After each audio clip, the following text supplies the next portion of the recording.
And this is where MAGA comes to talk. Welcome, one and all. If you're new, make sure you subscribe. The show will start soon. I'm just setting up now. You guys get a little early behind the scenes look.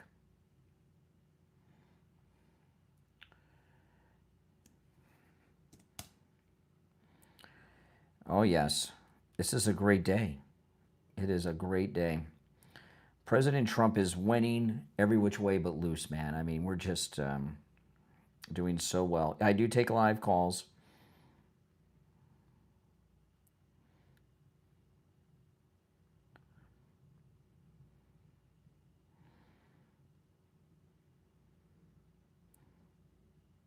The number is pinned in the live chat.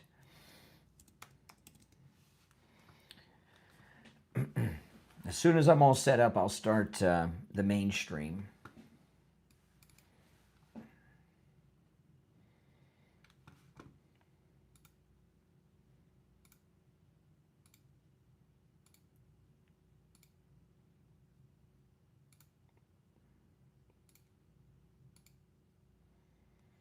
Okay.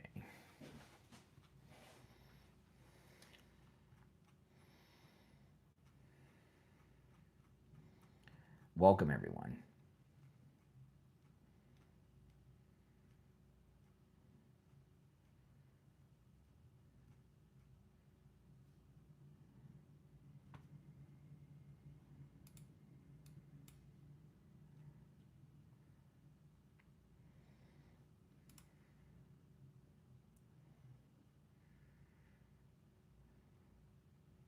Oh, man, I've got so much to cover.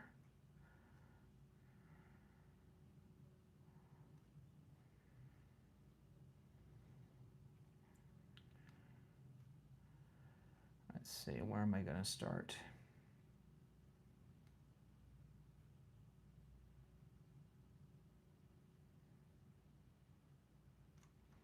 Oh, yes, I know where I'm going to start. Hold on.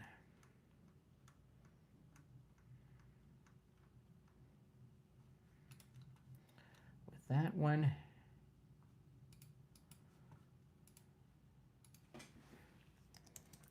Hey, guys, welcome.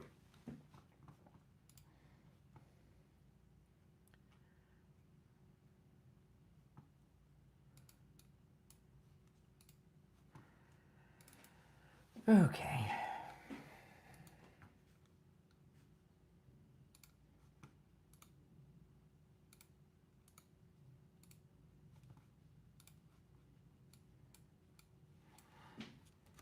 Welcome, everyone. I'm just setting up for the show. I'll be all set up shortly.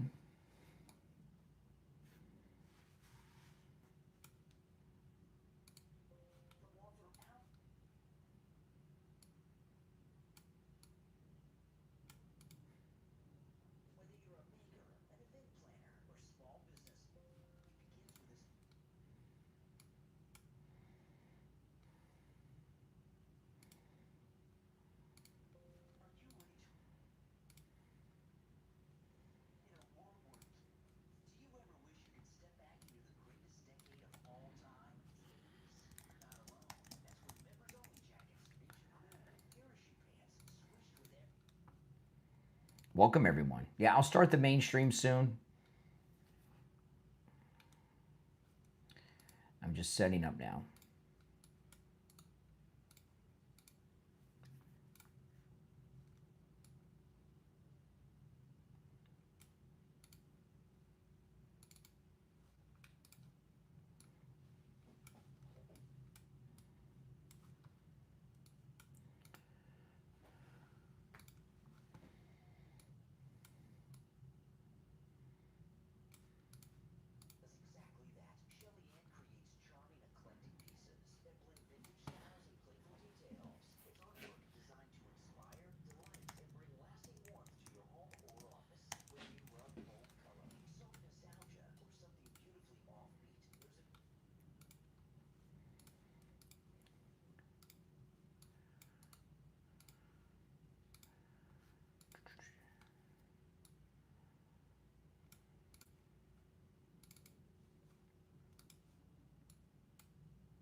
Welcome, everyone.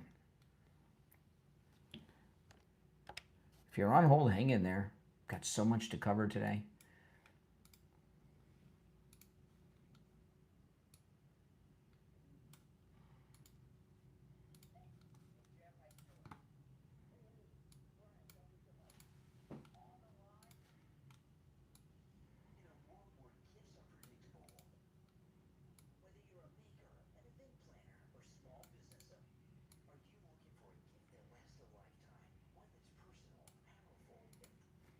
Okay.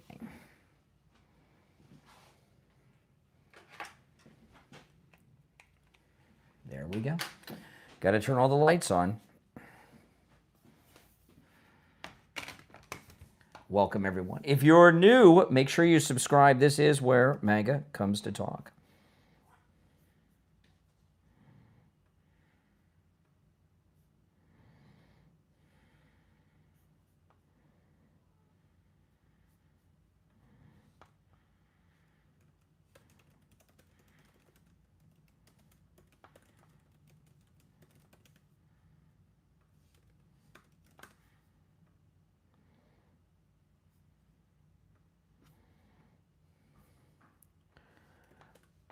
Oh, yeah. Big news day.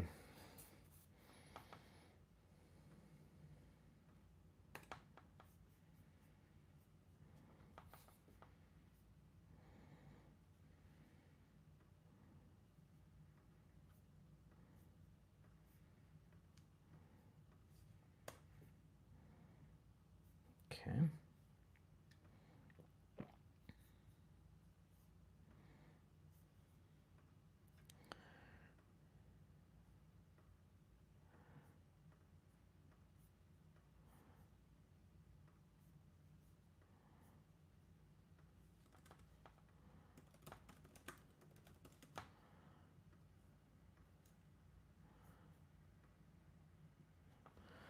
All right. Now, guys, to see, I'm going to, hold on. I got to get something to wipe that up with. Made a mess.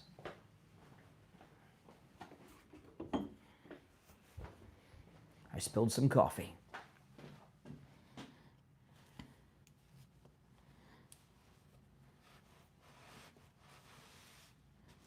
Luckily, on the mouse pad. Okay. My pillow towel to the rescue.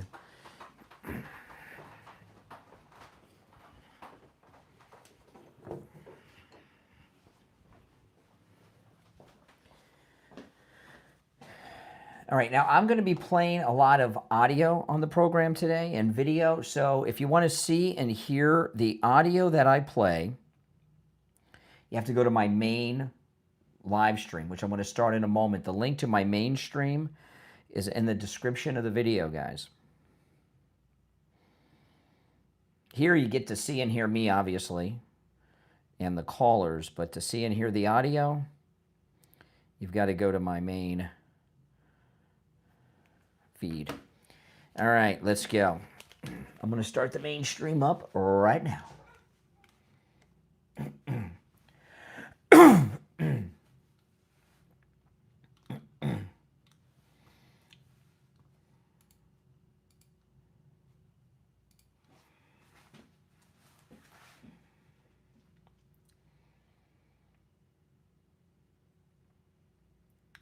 Welcome to the program, everyone. My name is Brian Craig, and this is where MAGA comes to talk. Welcome, one and all. And over the weekend, it's Monday already, can you believe? And December 8th. And this weekend is just an incredibly busy, politically news-oriented weekend of news, which is so unusual because in December, news really doesn't happen, especially in Washington, which pretty much shuts down during December because of holidays and everything. Not with President Trump in office. It's every day of massive news. I've got a lot to cover. We're going to cover in detail today the $8 billion in theft in Minnesota from the Somalis and Ilhan Omar and Tim Walz and all of that. There's a lot of breaking things that have happened in the last couple of days with that. I'm going to cover it extensively on the program. We've got a lot to talk about with that. It's the biggest financial scandal in the history of the United States by far, okay, by far. And what it's really going to do is, and we're already seeing this mentioned, Minnesota is now where all the Somalis are. They're all over the country, and including in parts of Ohio. And there's been reporting out of the state of Ohio of Somali fraud in Ohio. You know, anywhere Democrats are in charge, there's thievery going on. In fact, you know, a good case could be made, and there's a question to ask. Is the Democrat Party a political organization or a criminal organization? Which do you think? You know, if we have 100%, the whole pie of 100%, what percentage of the Democrat Party is a political organization, and what percentage is a criminal organization? I think the whole thing's a criminal operation. And the Democrat Party, the entire party should be brought up on RICO charges. That's just the way it is. I mean, they are just a criminal operation. There's nothing about the Democrats that is legit. And it's a major financial crime syndicate is what it is. So we're going to get into a lot of that. Your calls are welcome. If you're watching live, the number is pinned in the live chat. If you're on hold, hang in there. The number is toll-free, 888-465-2631. The radio show will begin in a little more than 30 minutes. This is the pre-show, which, of course, is brought to you by Mike Lindell of MyPillow. So let Mike Lindell know that his support of my program in the early pre-show is money well spent. Go to MyPillow.com and use my promo code Kane at checkout. Huge savings for Christmas. And, you know, Mike Lindell is running against Tim Walz for governor. Picked a great year to run for governor because Mike Lindell, the MyPillow guy, very well may be the governor. Look at these Christmas specials, huge savings. I'll talk more about those as the show goes on. Okay, now I'm going to start with a couple of things, one of which I can't play on the radio because of language. I'm going to play that, but it's going to be the second clip I play. The first one is of Tucker Carlson. Laura Loomer and others have done a lot of reporting that Tucker Carlson is taking money from Qatar. I don't know if that's true or not. I do know this, that Laura Loomer's reporting has a 100% accuracy rate. Anything that Laura Loomer reports, you can take it as the gospel. It is the absolute truth. She is never wrong. So just based on that, you know. But Tucker was speaking to a group in Qatar, and he just dropped something that is just so strange. He's talking to the Prime Minister of Qatar, and this is courtesy of Laura Loomer. She's got her name on the video here, the great Laura Loomer. Listen to what Tucker Carlson tells the Prime Minister of Qatar. And I'm curious to know your thoughts on this.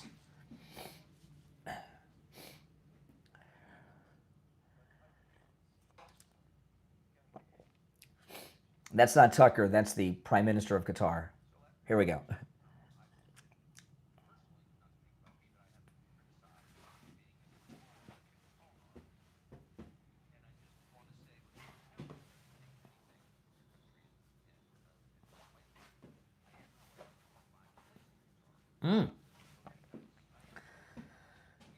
He's buying a home in Qatar, Tucker.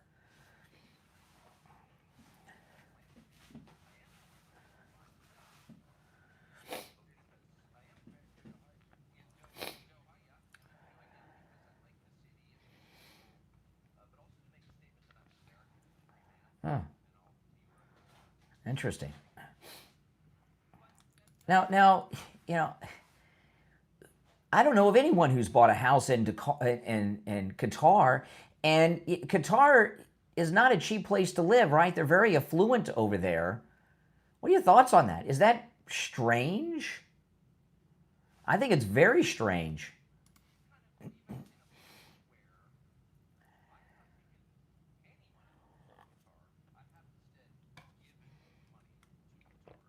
Okay, now I only know what Laura Loomer is reporting. She says he does. You know, so that's kind of a vague way to say it, right? to say I'm not taking money from Qatar, that means the government. That doesn't mean that you haven't taken money from an entity connected to Qatar, or you understand what I mean? Like a company, something, an individual. That implies you haven't taken money from the government. It doesn't mean you haven't taken any money in any way, shape, or form connected to Qatar. I find that to be a very vague answer, don't you? And it is weird to buy a home in Qatar.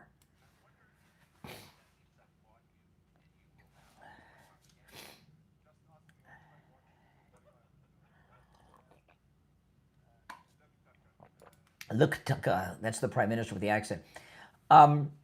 This is crazy because the question is, are you taking your family to Qatar? What are the rules for women in Qatar?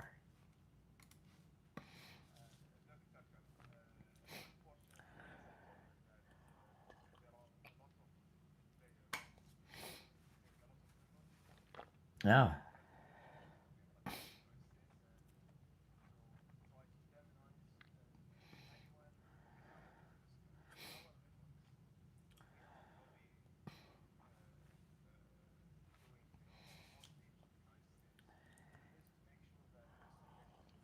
Mm.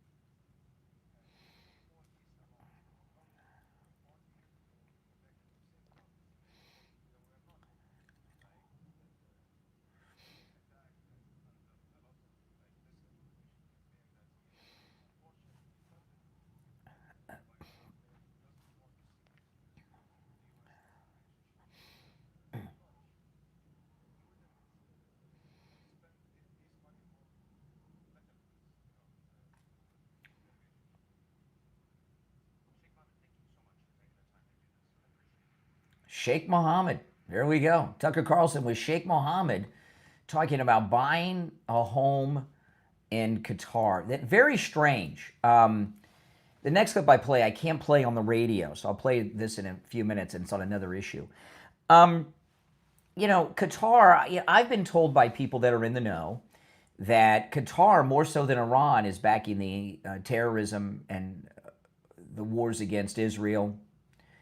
I agree with President Trump's Mideast policy. We've had over half a century of failed peace in the Middle East and negotiations, and President Trump is going about bringing stability to the Middle East, which is always a problem because of the oil over there. He's going about it in a different way and making friendships and alliances and everything else, and that's fine. I have no problem with that. But with Tucker, because Laura Loomer's been reporting for quite some time that he's taking money from Qatar. He says he's not while he's in Qatar talking to Sheikh Mohammed. Wasn't he in Cannonball Run? Oh, no, that was Jamie Farr. He says he's not taking money from Qatar. Doesn't mean he's not taking money from an interest connected to Qatar or somebody that has an interest in Qatar. But And if he does or he doesn't, it's America. He's not doing anything illegal that I know of. But he's been saying things and taking positions that are out of character with him in the last year, hasn't he? It seems to me. But he's buying a house in Qatar? What American news person would you be comfortable with buying a home in Qatar? If Rosie O'Donnell or Joy Reid or Anderson Cooper or Rachel Maddow, one of these, if they bought a home in a Muslim country, Qatar or any other Muslim country, it would set off fire alarms. And it should. I find that very bizarre. Now, I will tell you this. Under no circumstances will I ever travel to a Muslim country. Ever. Ever, ever, ever. I wouldn't feel safe going to an Islamic country. As an American, that's just me. But it's one thing to visit. It's a whole other thing to buy a home in Qatar. Why would he be doing that? Why? What would be the purpose of the home? Is he going to go there with his family? Does he plan on spending enough time there that he needs a residence? Does he think that Qatar is where the future is so far as him and his organization and what he plans on doing? That is just very strange to me. If you're on hold, stand by. Now, this clip here, this is a construction company owner in Louisiana. This is something I can't play on the radio because of the language, but I wanted to get it out there on the program today.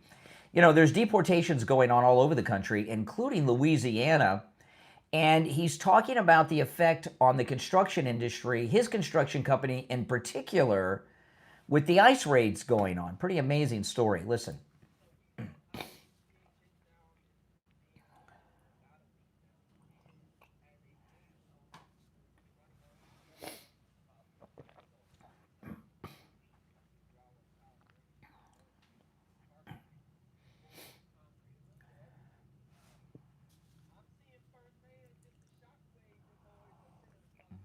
Mm-hmm.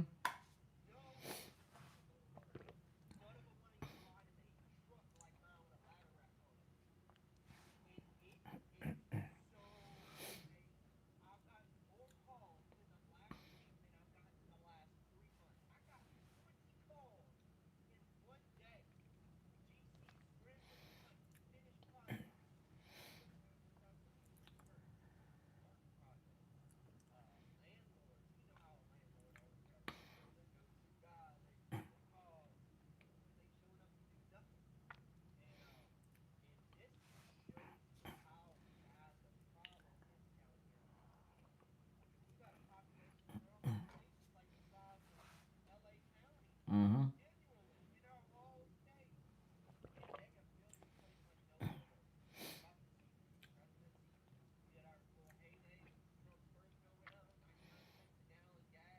Wow.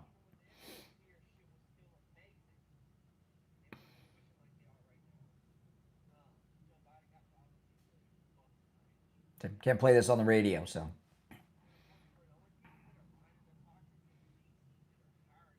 General contractors.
Mm.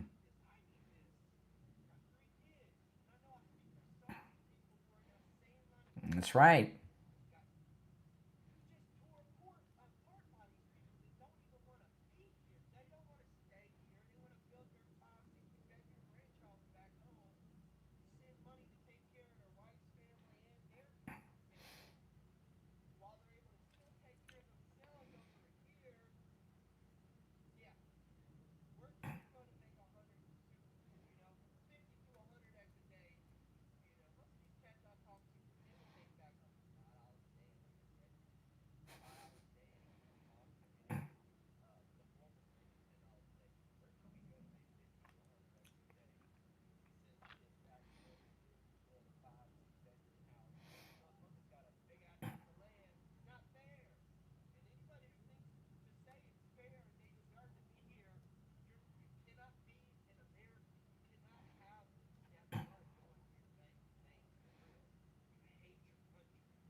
Yeah. Now you can see why I can't play that on the radio today.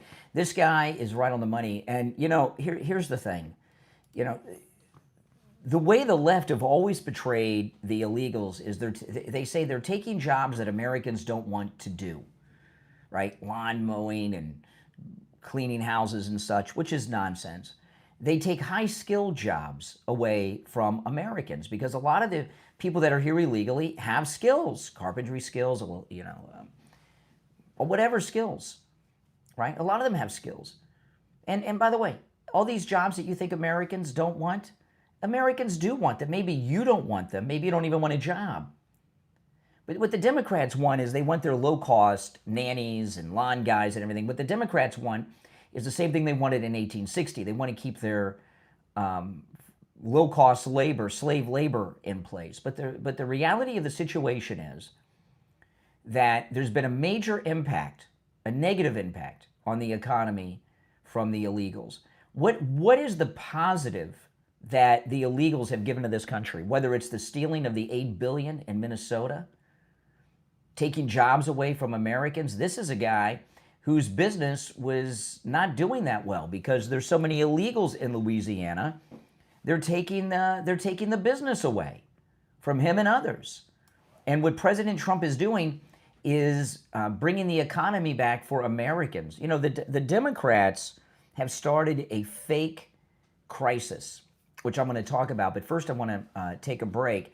Of course, as I've been telling you, this early pre-show is sponsored by Mike Lindell at My Pillow, and he has incredible specials going on right now for Christmas. Look at this, the 6-piece premium towel set. I just spilled some coffee before the live stream here on my desk, and I wouldn't grab my towel I showered with, my My Pillow towel, and it's like it absorbs everything. My desk is dry. 50% off the My Pillow towel set. The My Slippers, just $39.98. The Giza Dream Sheets, save over 50% on those.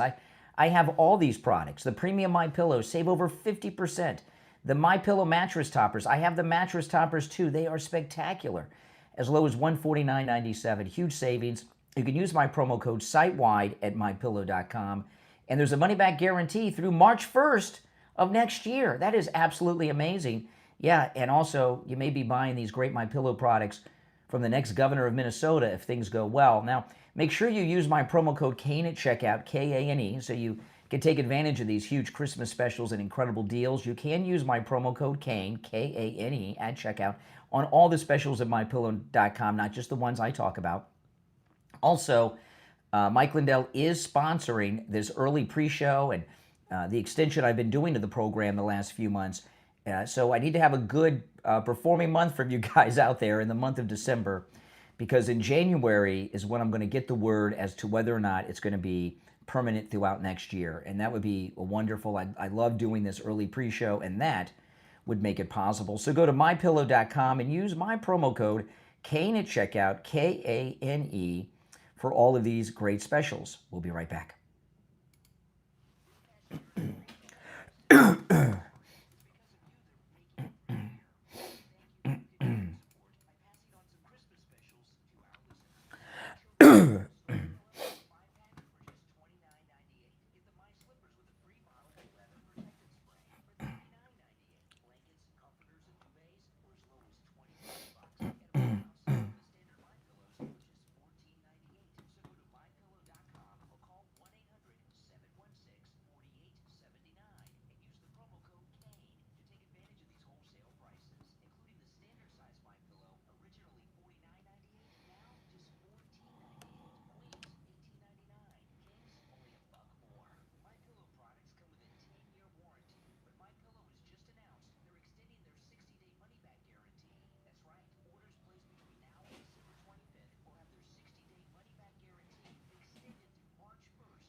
All right, we're back. I'm Brian Craig. It's the Brian Craig Show.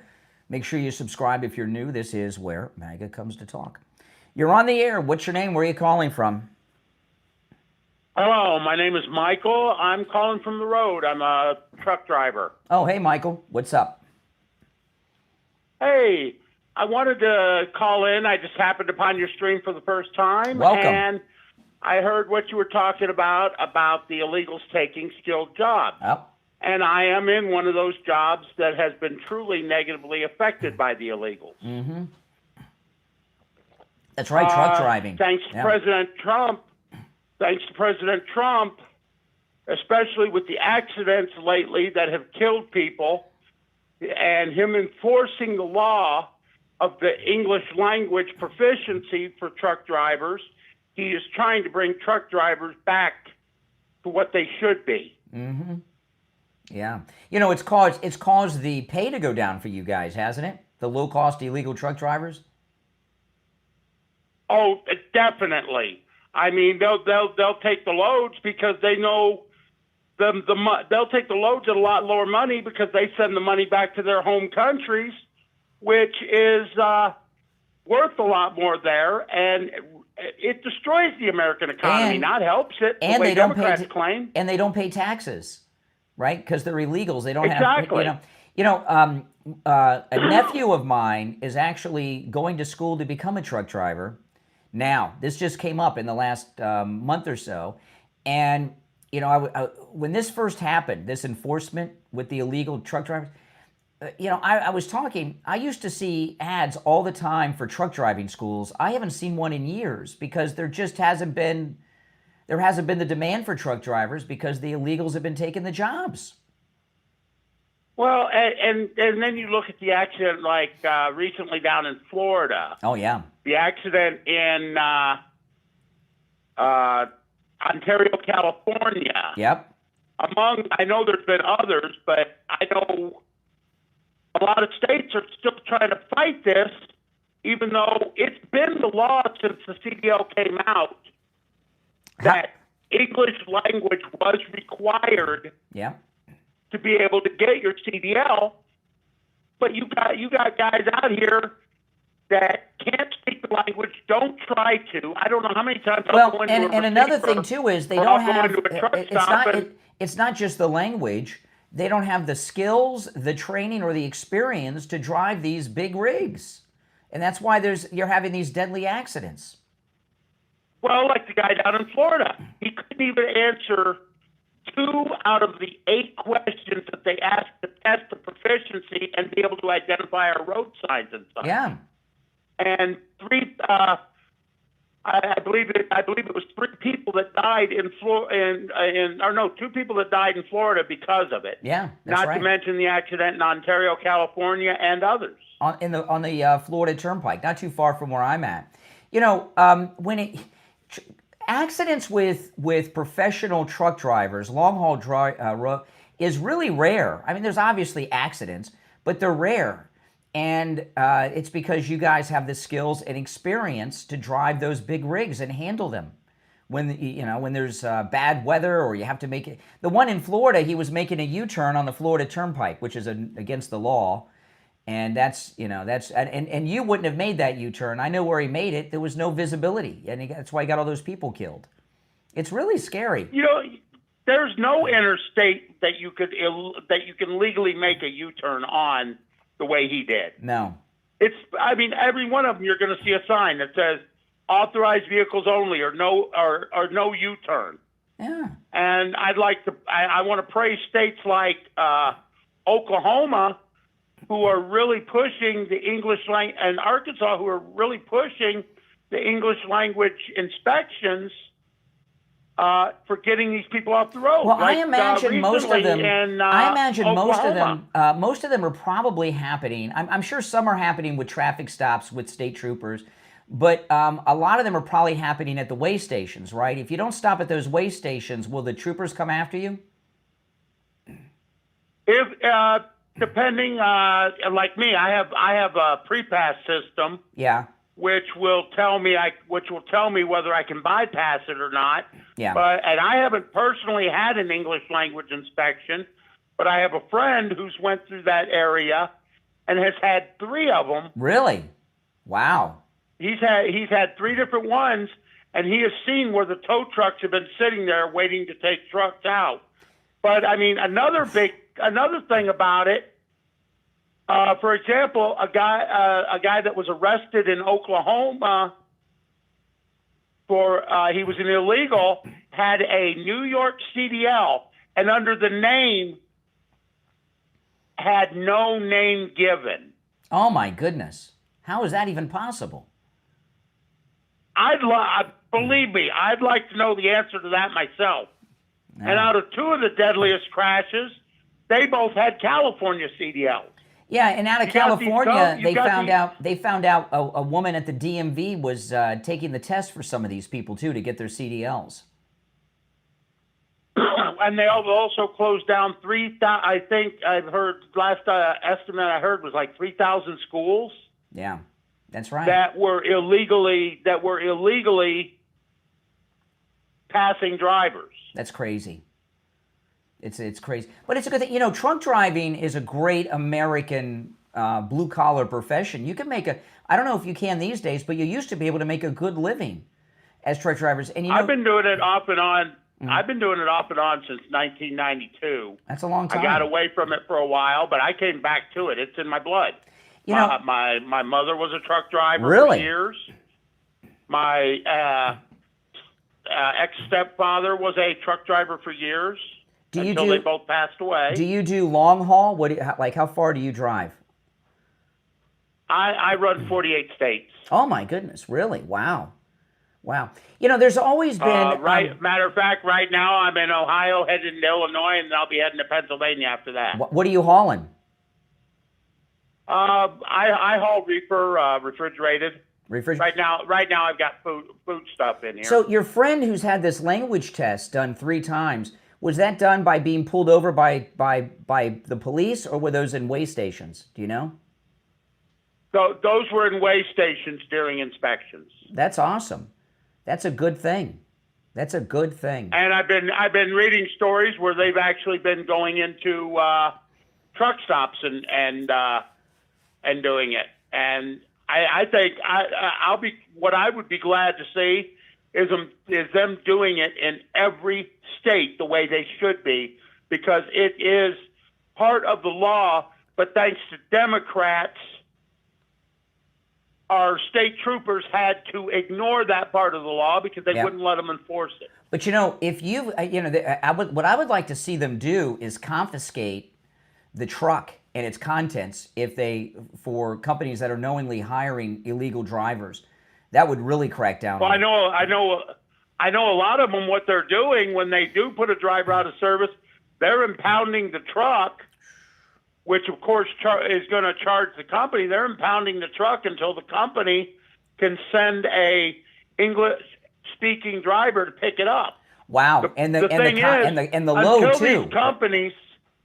Until these companies face true penalties, they're going to keep doing it. Unfortunately, it's been like that. It's been like that for years. Yeah, but there's got to be penalties are a slap on the wrist compared to the profit they make. I don't know if they're impounding. Like you have a refrigerated truck, right? So if there was an illegal driving your truck and it got impounded with the load, first off, there's somebody expecting that, right? I mean, it's got to cause problems for a lot of these companies if they can't deliver on time. Oh, definitely. Yeah. Definitely. Yeah. So it seems like they're doing the best they can. Maybe we need a federal driver's license for long-haul drivers that cross state lines. Technically, the CDL kind of is, but they gave too much. They gave too much authority to the states on the CDL. Yeah. There needs to be one standardized database for all of it, and that way it's controlled at the top where it should be. Yeah. Instead of it's just like, for example, gun laws. There's too much patchwork between states. Well, you know, whenever you renew any type of driver's license, you should have to produce. It should say whether you're a U.S. citizen or not. There should be that kind of information should be on it because, many years ago in the 80s and 90s, the Democrats fought very hard to give driver's licenses to illegals, and they were successful. And look what's happened. A driver's license, you can register to vote, you can get a job. It's been destructive. Driver's licenses. Personally, I think to get any driver's license, you need to be able to show a proficiency in English. Yeah. Because that's what our road signs are in. And that's part of what makes so many accidents out here, I believe, is because they can't read the warning sign. When I go to other countries, I don't drive. I don't rent cars or anything because I don't know the rules. I don't know the signs. They're different. Signs are different in different countries. They don't know what to. And here in Florida, we got a large immigrant population, and you can tell who the illegals are. They have driver's licenses. And they don't know the rules of the road. They're doing all kinds of crazy things. They're very dangerous. Yeah. Oh, yeah. Believe me, I was just down in Florida last week. I know exactly. Yeah, you can tell. I mean, yeah, it's great. Especially when I go down to Miami, which I'll be going down, I think, next week. Well, listen, keep on trucking, and thanks for the call. I'm glad you found the program. Make sure you subscribe. I definitely will. Thank you. All right, take care. What a good guy. Long-haul driver. I'm going to take a quick break, and then when we get back, there's a lot more to cover. We'll be back right after this.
If you're watching with the green wall behind me, if you go to my main stream, you can see and hear all the audio and video. The link's in the description. If you want to call in, the number's pinned in the live chat.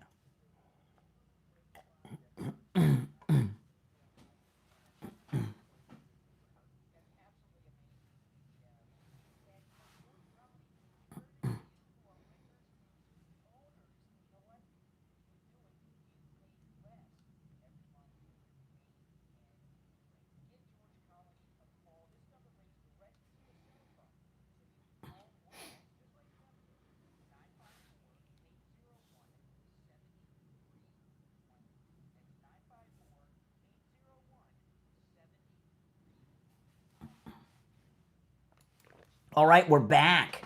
All right, I just got a text from Mike the board op. He's running almost half an hour late to the radio station. So the pre-show, the first half hour is not going to be on the radio. It's going to be just here, guys. So the pre-show is going to be extended. If you're new, my name is Brian Craig.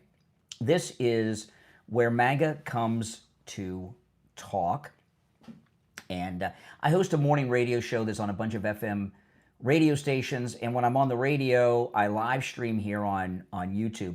I wanted to talk about something I mentioned on one of my weekend podcasts, and this is a real important point to be made.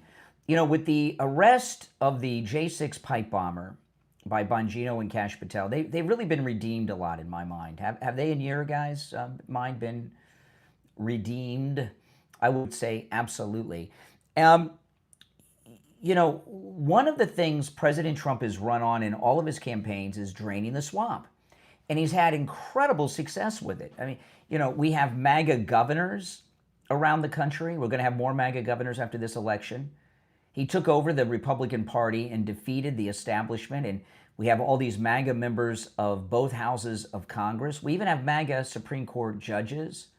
We have MAGA federal judges. And the swamp draining, he's done a lot of it. However, there's one area of draining the swamp that is incredibly difficult, okay?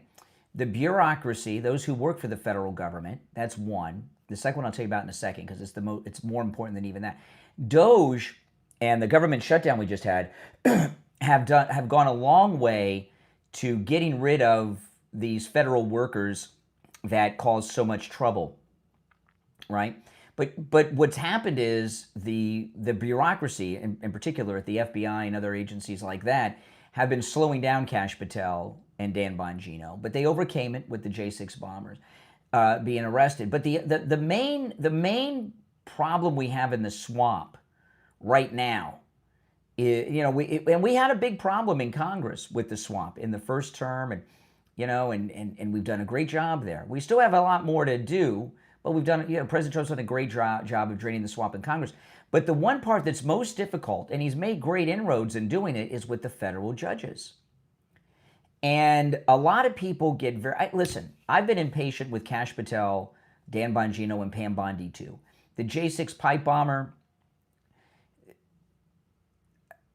I think Kash and Bongino redeemed themselves with that. I talked about it a lot on Friday, talked about it over the weekend, but the federal judges are a big problem. These are people with lifetime appointments.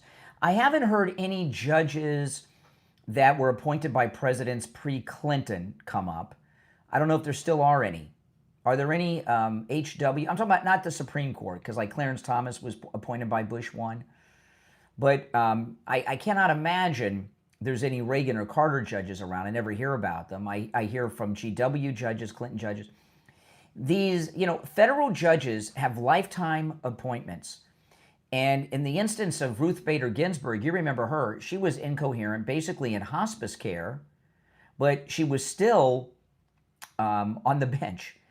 And they've been using these federal judges to stop the Trump agenda and even stop the lawfare. Right? We had very good indictments against Comey and Letitia James that were thrown out. Him lying to Congress, Letitia with the mortgage fraud. And then there was another grand jury, liberal hack, corrupt grand jury in Virginia who wouldn't indict her on a mortgage fraud case, which is almost an impossible thing to do, right? Remember what they say, you can indict a ham sandwich in a grand jury. And we had this, I think it was a Clinton federal judge that tossed out the indictments of Comey and Letitia. And no matter what we do, okay, no matter what we do, we are going to have these hack federal judges stop at every route. Federal judges are so important. There's a piece of audio I'm scrolling through that I want to play for you guys that relates to this. So not only do we need Trump to have a third term, we need to have MAGA presidents for the next 20 years, because these presidents, they get to appoint the federal judges, and the part of the swamp that's most difficult is the federal judges, because they have those lifetime appointments. So we need President Trump with a third term. We need 2 with JD. We need 3, 4, maybe even 5, but we need at least 3 or 4 more MAGA presidential terms to drain the swamp with the federal judges, because a lot of them are really old. The Clinton judges are getting really old now.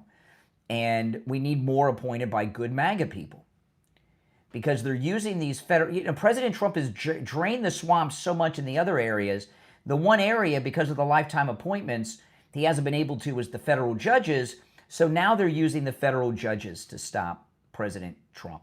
But so we can't blame the president or Pam Bondi or Kash or Bongino for the lawfare, and because they're getting these federal judges to do their dirty work. And it's god awful. But eventually that'll be drained too as we get more federal judges appointed. Now I want to talk about Senator Kelly, who's out there committing sedition. He's pretty nervous about it. I saw him over the weekend. I might play this clip later, but it is he's wearing a bomber jacket with more patches on it than Tom Cruise in Top Gun. and he's wearing his Navy hat and everything else. He's wearing his medals and decorations and as much as he can. He's very nervous. And we're talking about him being recalled to the military and tried. Well, there's some problems with that. If you remember, I don't know, a month or two ago, Pete Hegseth called all the admirals and generals worldwide to Washington for a meeting, and he really reprimanded them. The generals and admirals, they're very liberal, very woke, DEI, many of them overweight, all kinds of weirdness going on there. And they've done a purge. They've gotten a lot of new promotions in, but most of those DEI, overweight, liberal, trans generals and admirals and all the branches are still there. Kelly if he were recalled, he's a captain. If he were to face a court martial, his judge and jury would be at least his rank. And his judge and jury would be captains and admirals. You know, you may not get a conviction with captains and admirals from the woke naval captain level and admiral ranks. Maybe, I don't know if they have Marines as well there, but you get to those ranks in the service today, very political, you may not get a conviction. But Laura Loomer, she's a Pentagon correspondent now, and she interviewed this guy. He's a naval military expert, and Loomer interviewed him about recalling Kelly. And I want to share this with you because this guy, he brings up a lot of points that you got to consider. Listen to this. This is some interesting analysis.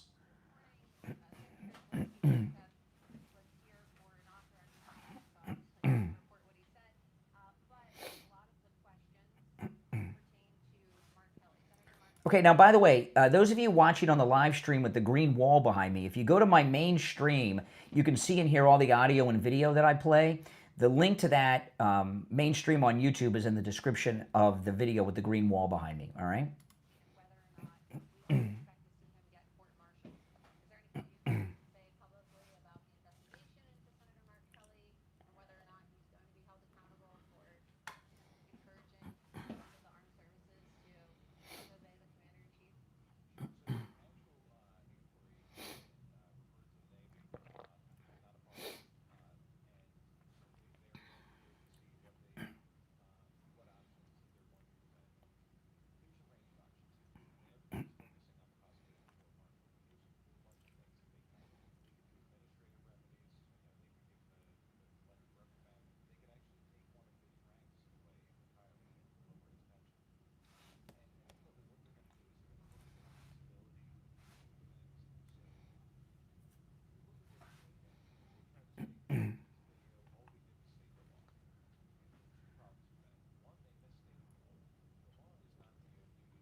Mm-hmm.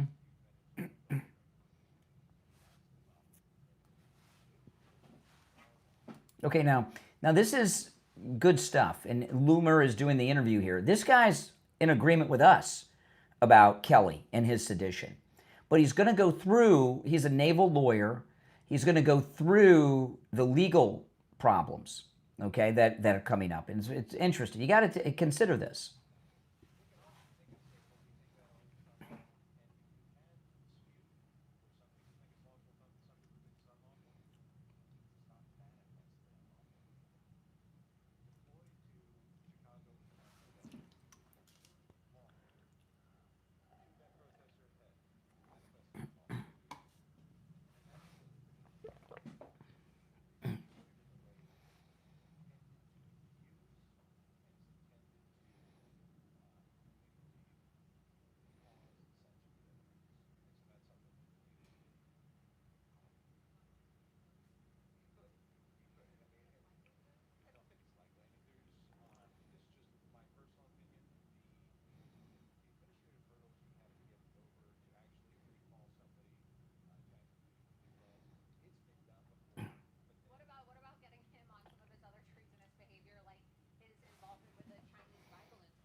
Yeah, crazy.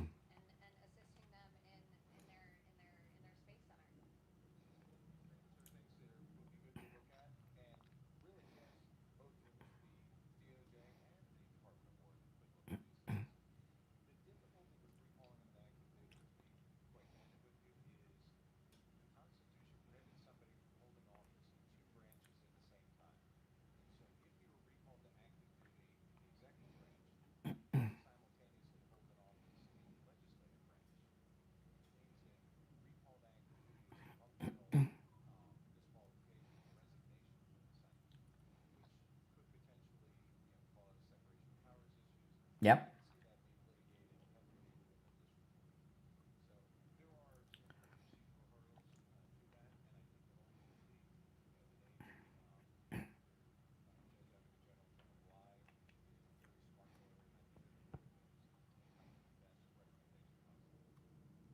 Okay. Okay. So that's and this guy. I mean, he's on our side, and what he said there at the end fits back into what I was telling you about the judges. So, you could only hold one federal job at a time, right? Like I remember when Eisenhower was getting the nomination for president, he was still technically a general because those 5 stars, they never fully retired. He had to physically, at the convention hotel, resign from the Army to get that nomination through. You can't hold. So as soon as they moved to recall him, you heard what the guy said. They won't go to a military court. They'll go to a federal court. Kelly's attorneys would go to a federal court. They'd find some judge appointed by Clinton or Obama or Biden, or hell, for that matter, it could be a GW judge with these guys. They would find some federal judge that would not uphold it. So, the biggest problem we have now when it comes to the swamp are these corrupt political hacks that are federal judges. That's it. So there's a lot of limitations as to what President Trump can do. All right, I'd like to hear your thoughts on all this. I brought up quite a bit. We've been on almost an hour already, so you're welcome to call in about anything I brought up so far. The number's toll free, 1-888-465-2631. 888-465-2631. You're on the air. What's your name? Where are you calling from? Good morning, Brian. Doc from Texas. Hey, what's up, Texas? Hey, man, you all right this morning? I'm always all right. Well, good. Hey, I was this morning, I just happened to catch your show. I was watching that, I don't know what you call it, Anna Pauluna, that's her name. She's interviewing that JAG officer. That was Laura Loomer. Yeah. Laura Loomer. Okay. Can you turn down the volume in the background? Turn down the volume of whatever you're listening to me on in the background. Actually, I'm watching Morning Joe. Oh, who's better? I'm better, but you're calling me. Okay, go ahead. No, you're not. Okay, anyway. Yes, Laura Loomer, she was interviewing a guy, and I don't think she was like what he was saying because he was saying the things to correct things. It's like, okay, if you call him back to active duty, he has to give up the position. That's going to be liquidated. That's going to be in the courts forever. See, you didn't hear. You heard the words he said, but you didn't comprehend. He was saying that he agrees with her that he should be brought back and up on charges, maybe even face jail. But there's all these problems in the legal system that they would jam it up with. He wasn't. He was agreeing with us that he's committing sedition. He went through it in detail in the beginning. Okay. But hold on, let me answer these other lines. I was listening to Marjorie Taylor Greene's interview last night on 60 Minutes for a second. She doesn't consider herself MAGA. All y'all always talk about she was MAGA. She doesn't consider herself MAGA. Well, she did. Well, she does.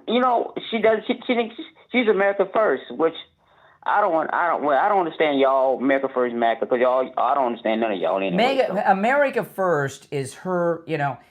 She's anti-Israel, anti-Semitic, and she doesn't have the guts to admit what she is. So she says, "Well, no, I'm not anti-Israel. I'm just America first." But that's the only country she doesn't want us involved in. She voted for continuing funding of the Ukraine war machine. So no, that's her. That's what she hides behind. My thing about all this with Israel, Ukraine, Russia, and all this.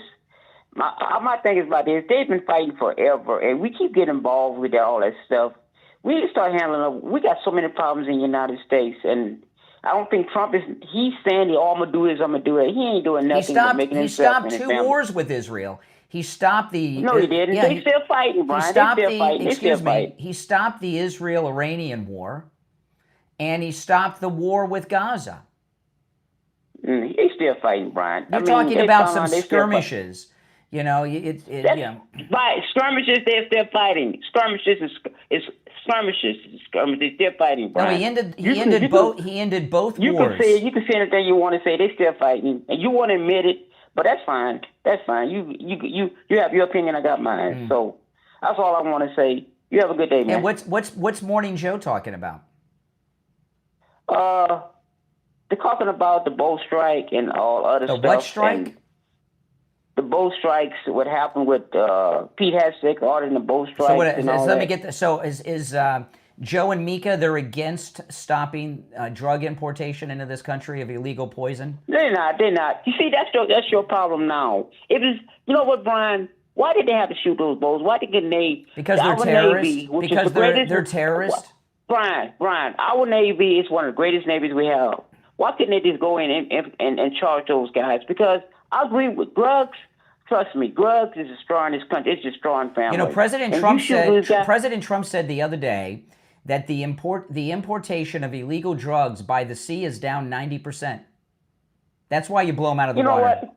And it's just coming in some other way because you'll never stop it, and you'll never stop it completely. I mean, listen, you'll never stop. Hold on a second. You'll never stop all drunk driving.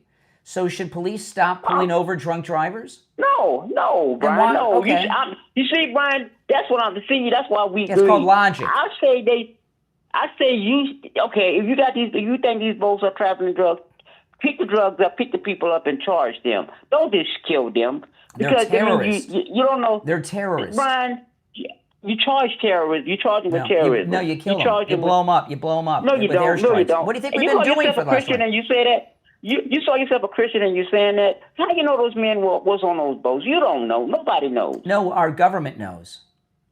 They don't know. They lying. If these were civilian fishermen or something, CNN and Morning Joe and Mika Brzezinski, they would be showing you. Excuse me. They would be showing you interviews with the wives and children of the dead fishermen. They're drug traffickers. They don't know because they don't know who was on the boats, Brian. How can they interview because they don't know? They know. That's why we need to pick. We have intelligence. Brian, we need to pick them up because and charge them with terrorism. Listen, because you don't know doesn't mean they don't know. All right, appreciate the call. Oh, my goodness. Denial. You're on the air. What's your name? Where are you calling from? Montana Mark. Oh, hey, Mark. Long time no hear. Yeah, I don't like to talk a lot, but I want to say something. Yeah. I heard your podcast early Sunday morning, and I agree with you that Dan Bongino and Kash Patel have finally come out and showed the things happening. Absolutely. And I think, like you do, that what they came out with, how they redeemed themselves. But you know, I want to see a lot of the Democrat criminals in the orange jumpsuit and handcuffs, but you know, you don't get what you want. But that's right. I've been praying for Trump and his family's safety, praying for America's safety. Yep. And you know, there's a lot of good things happening. Absolutely. And the one thing I pray about, the more the liberal media have to expose the criminal corruption of the Democrats, I'm praying that more of the Democrats are going to turn out voting for Trump. I wouldn't be surprised. There's a lot of Democrats that have been red-pilled, no doubt. And it's amazing because I've seen these little videos where the people didn't switch their party, but they voted for Trump because... That's true, yeah. I mean, that's very true, Mark. No, hold on 1 second. There you go. All right. Joe, you're out of the box thinking. Well, I appreciate it. Keep up the good work. All right, it's good to hear from you, Montana Mark. All right, you're on the air. What's your name? Where are you calling from? Hey, my name's Cody, calling from Atlanta. Hey, Atlanta, what's on your mind? I just want to make sure I understood what you said. In order to drain the swamp, you have to install all MAGA federal judges. Is that right? No, that's not what I said. That's what you said. No, it's not what I said. Well, why don't you go tell me what you said then? Maybe I'm confused. What I said is we have President Trump has been very successful with swamp draining when it comes to governors and the Congress, right? And he's even rid the bureaucracy of a lot of the problems. Federal By judges installing MAGA loyalists, correct? whatever. Federal that's what you judges, said, right? excuse me. No, it's not what I said. That's what you said. Federal judges said. have lifetime appointments. And what's happening, like these indictments against Comey and Letitia James, what they do is they judge shop. So they find anyone who's a federal judge is a political person because those are political appointments done by presidents and they're lifetime appointments. So they find these hack activist lunatic judges like this Clinton judge who dismisses the charges against Comey and Letitia James. We need the grand juries, because grand juries are people though. No. Excuse me. Right? No, excuse me. We had grand jury indictments that were tossed out by a Clinton judge. We need, when MAGA judges are appointed, or when MAGA presidents like Trump appoint MAGA judges, they don't appoint activist judges. They appoint constitutionalists, like those we have on the Supreme Court. And what a constitutionalist... Like those that are loyal to the MAGA ideology, correct? No, they agree with it maybe, but it doesn't mean they're loyal. What MAGA judges do, okay, that we're talking about, they're constitutionalists. They're called MAGA judges, right? No, we're just using that term for the discussion. What they do is they make decisions based on what the Constitution says, not what they want it to say. That's why sometimes you'll get a decision from the Supreme Court that has many judges appointed by Trump, that's a Republican court, rule against him. As an example, the Supreme Court's going to hear the birthright citizenship issue. Chances are Trump will lose that. The Supreme Court, like the ones that have information has come out about Clarence Thomas being bought and paid for by what's that guy? The religious right guy. The part of He Gets Us campaign. I can't remember his name offhand. Well, it's your slander. You should know what you're talking about. Alito and his wife. Have you heard the recordings of Alito and his wife? No, but we're talking about something else right now. So excuse me, I'm answering your question. I'm answering your question. That you're okay with a compromised court. That's what it seems like to me. Conservative judges, whether it's the Supreme Court or a lower federal bench, make their decisions and rulings based on what the Constitution says, not what they want it to be. So when this birthright citizenship issue gets to the Supreme Court, Trump is likely to lose that. We may not, we'll see, but likely to lose it because some of these judges will say, well, no, the Constitution says this. Liberal judges, hack judges, they make rulings based on what they want to happen, like they're an extension of the legislative branch. We call them activist judges legislating from the bench. That's the difference. All right, go on with your condescending tone that you had. I guess I'm just confused. So you're telling me that the activist judges don't follow the Constitution? Correct. That's right. Huh. I don't know. I guess I just don't understand. Okay. I give you well, you're a liberal. Okay, so I'm not surprised that you don't understand these things. I'm a leftist. Please, I'm a leftist. Please. I know. Whatever. Okay, like as an example, Comey had an indictment. He was indicted by a federal grand jury for lying to Congress, which he did. Letitia James was indicted by a grand jury for mortgage fraud, which he did. They did some judge shopping. They found some Clinton-appointed hack judge who tossed out both indictments just because they're a never-Trumper, the judge. They tossed out two good indictments. That's activism from the bench. How do you prove that they're activist judges then? By these rulings. They were appointed by Clinton? By these rulings.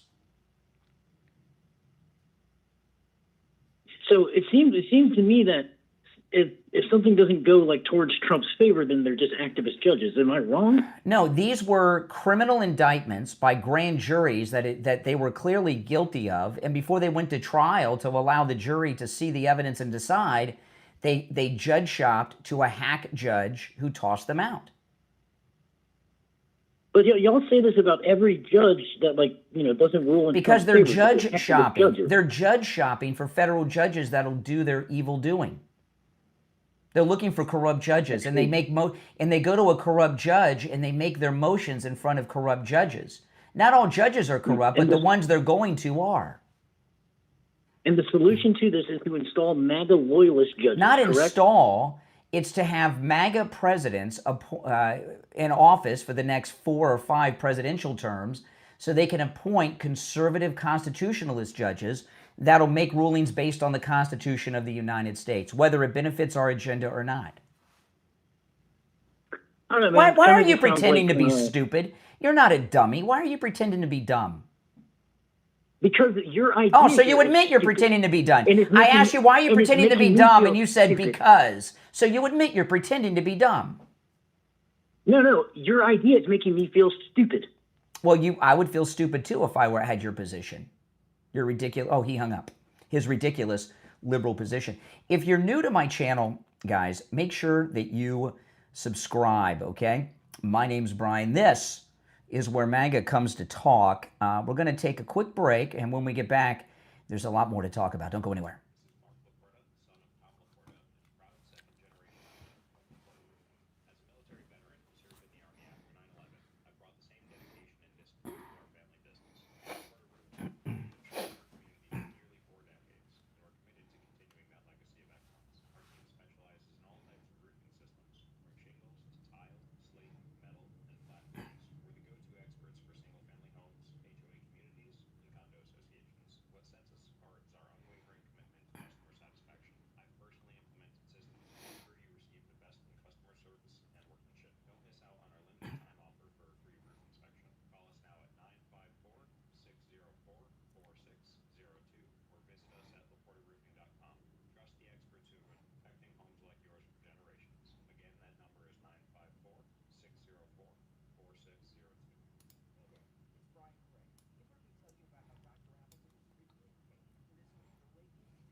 All right, we're back. Oh, I'm talking with Mike.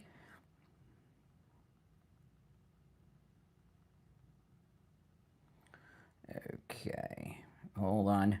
Mic the board up. Okay, the number is, if you would like to call in, the number is pinned in the live chat. It's toll free. You're on the air. What's your name? Where are you calling from? This is Mike from Louisiana. Hey, Mike. How you doing? Hey, you mentioned this. You mentioned this thing about these judges and what must be done with these judges.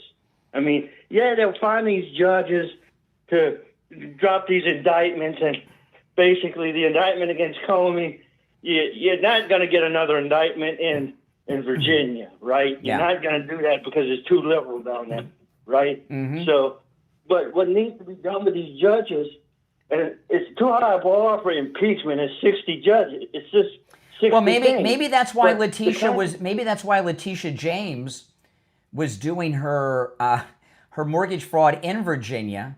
You know, why would a New York City girl be buying all these properties and committing fraud in Virginia? Maybe, I guess she was comfortable the feds would never be able to get her there.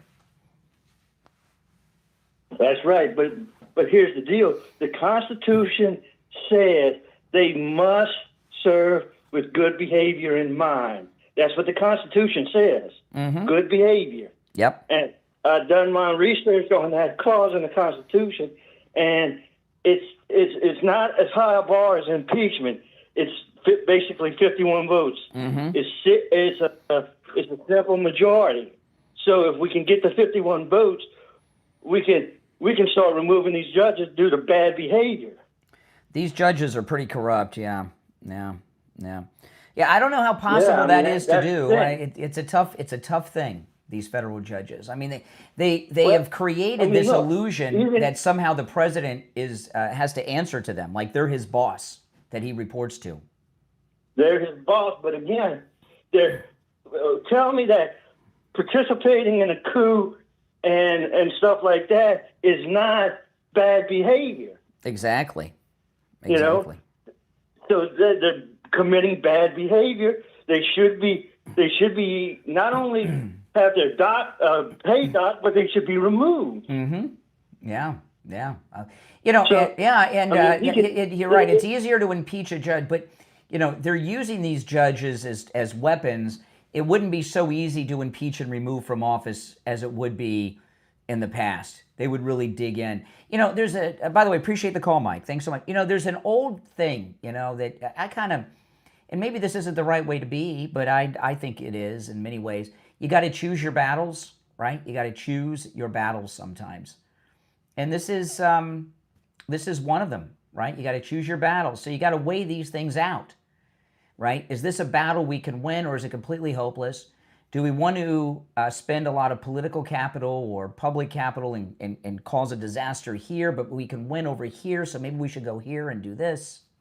Yeah, do you understand what I mean, guys? There's so much corruption in the government. President Trump isn't going to be able to get all of this corruption taken care of and drain the full swamp in this term. That's why I support him running in 2028.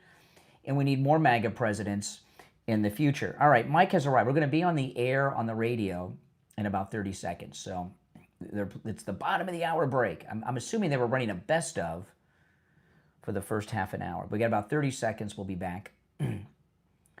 And I've been waiting for the radio show to start to bring up this particular story that I'm going to lead with. Stand by. If you're on hold, hang in there.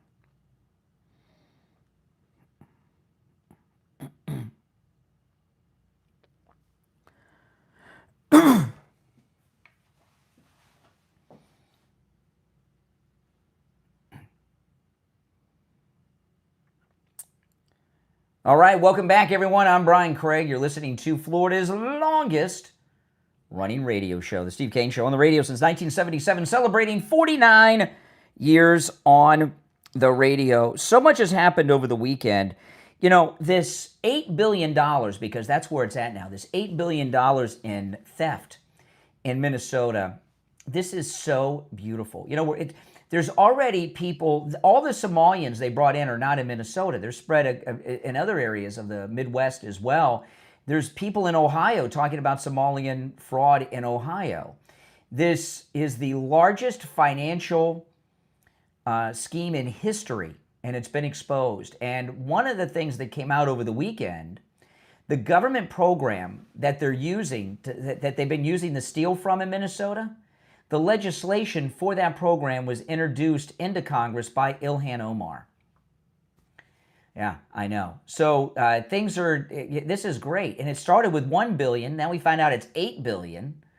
And this is something that's going to go far beyond Minnesota. And this is what I mean.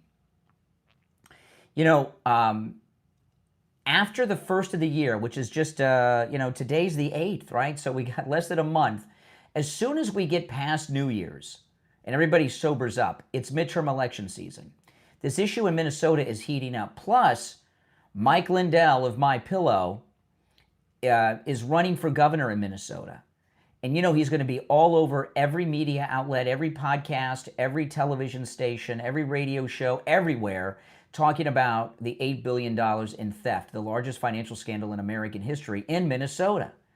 Wherever there are Democrats running a place, wherever Democrats are in control, there's corruption. And what's going on and what's becoming obvious to people in this country that don't even normally follow politics is that the Democrat Party isn't so much a political operation, it's a criminal operation. It's organized crime, whether it's mortgage fraud, whether it's thievery of this $8 billion in Minnesota, that it's a criminal operation. And it's like a mob family. The modern day mafia is what it is. And this story in Minnesota not only is going to heat up because after the first of the year, these investigations are going to start turning up the results of them, but on top of the fact that Tim Walz is running for re-election against the great Mike Lindell, it's going to be a major discussion all year long. Very bad news for Democrats. I think there's greater than a 50% chance that Ilhan Omar is going to be deported because of not just the immigration issues, but because of these crimes. She may self-deport. You know, it came out over the weekend that Ilhan Omar's net worth is $30 million. $30 million is her net worth. So how does a poor girl from Somalia all of a sudden become a millionaire 30 times over? And not only did she introduce the legislation for this government program that the Somalis of Minnesota have been stealing $8 billion from, right? They've got, these are political allies of her in her district. Got pictures with all of them, and she's got all kinds of connections to all of them, as does Tim Walz. So this scandal is just a disaster for the midterm elections if you're a Democrat. Very good for us. On top, next year is going to be a very heated election year, and Democrats have nothing but problems ahead of them. In fact, they don't have any good news. None. Zero. And then when we get towards the summer and the end of summer is when all the kids are going to get the Trump accounts. All of us Americans are going to get $2,000 each for our share of the tariffs. It's going to be a great time. Now, Fox News did an incredible story. I want to read through some of this about this $8 billion in fraud. At the time that they wrote this, it was only $1 billion, but now it's $8 billion. A series of sprawling fraud schemes involving hundreds of millions of dollars stolen from Minnesota taxpayers for housing and autism services have placed the state's Somali community under a renewed intense spotlight. Okay. These fraud cases and claims that some ill-gotten gains were diverted to the Somali terrorist organization Al-Shabaab have now prompted a House investigation, a Treasury Department probe, and mounting political pressure on state leaders, including Tim Walz. The fraud revelations, combined with a string of violent crimes and revived terror concerns involving Somalia-linked defendants, have shaken public confidence and raised urgent questions about why Minnesota failed to stop the scheme sooner. They only stopped them because they got caught. They were a part of it. That's why they didn't stop them. They were a part of the scheme. The developments have also deepened public unease about revived long-standing questions about assimilation, oversight, and public safety in Minnesota. The deportations have gotten so heavy in Minnesota of the Somalians that the streets and shopping centers are empty. I saw one story. I might have played this on the show on Friday. I can't remember, but there was one story. Local news went to a busy shopping mall in a Somalian neighborhood. It was a ghost town. It usually is packed. A ghost town. It looked like a dead mall because of ice. So things are happening. Everything is great. We're going to take our last break of this hour, and when we come back, there's a lot more to share. You're listening to The Steve Kane Show, Florida's longest-running radio show, on the radio since 1977. If you'd like to call in, the number is toll-free, 1-888-465-2631. 888-465-2631. We'll be right back.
All right, we'll be back on the radio in seconds. Stand by.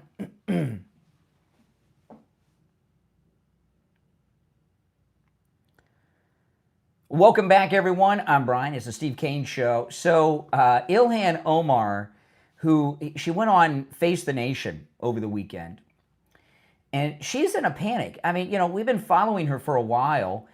Her condescending tone is gone.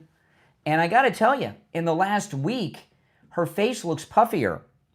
I don't know if it's from eating or not sleeping, but her face is very puffy. We got a lot of makeup on her, but her face is much puffier than it was a week ago. I don't know what's going on. The stress is getting to her. So she goes on Face the Nation, friendly territory, trying to get a false narrative going, talking about the $8 billion in thievery from the program that she brought to Minnesota. Oh, and I want to point out, I do this a lot. She's being interviewed by the Face the Nation anchorette. Her husband is a Syrian. She's married to a Syrian Muslim guy, and she's sitting here with one of the most high-profile Muslim people in American government, Ilhan Omar, who's looking very puffy, drinking, eating, not sleeping. She's not looking the way she's. If you've seen her on TV over the weekend, she doesn't look her normal self.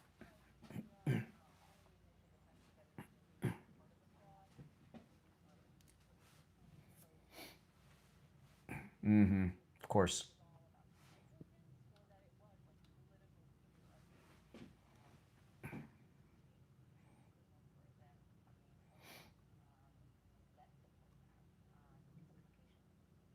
Oh, a Caucasian woman.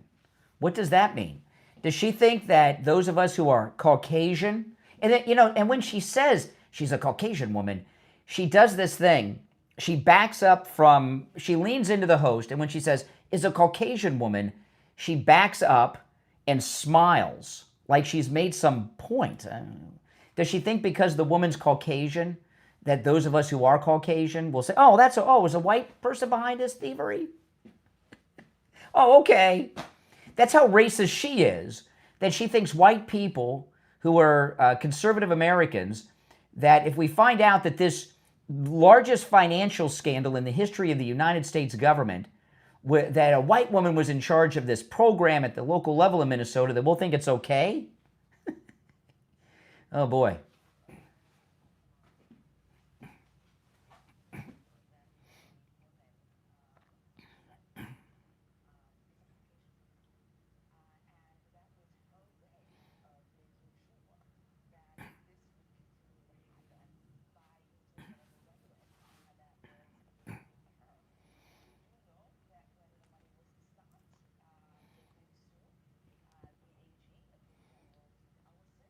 Oh, yes.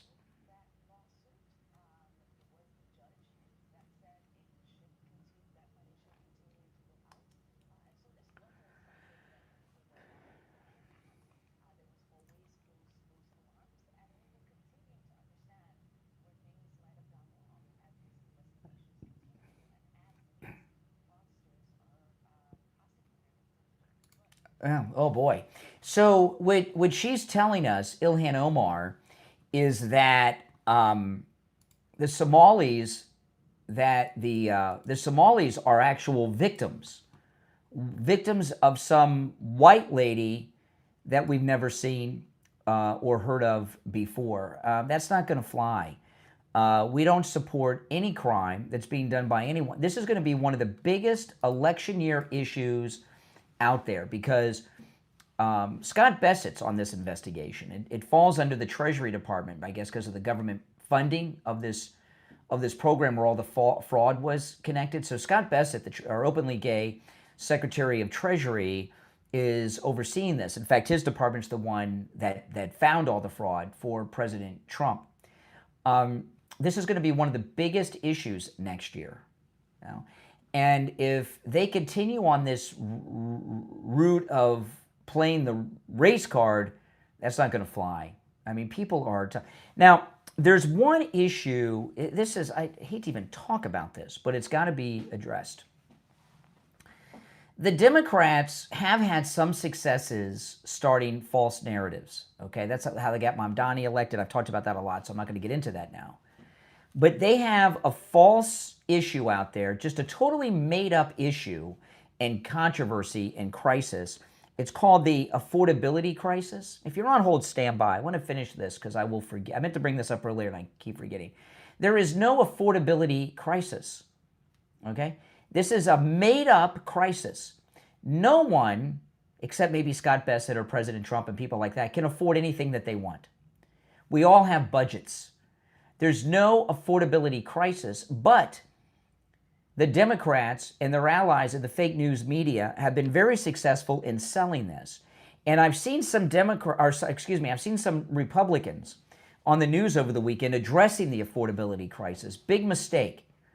Big mistake. The only way to address it is to point out that it does not exist. It's a made-up crisis. You know, if you go out there and start addressing the crisis, we are responding to them with something they completely fabricated. In fact, affordability crisis, I don't even heard of this. This is a new term they invented in the last, I don't know, month or two. Never heard of this phrase or term or anything, but it is gaining steam, this totally fictitious crisis. All right, let's go. You're on the air. What's your name? Where are you calling from? Good morning. This is Richie. Hey, Richie. I agree.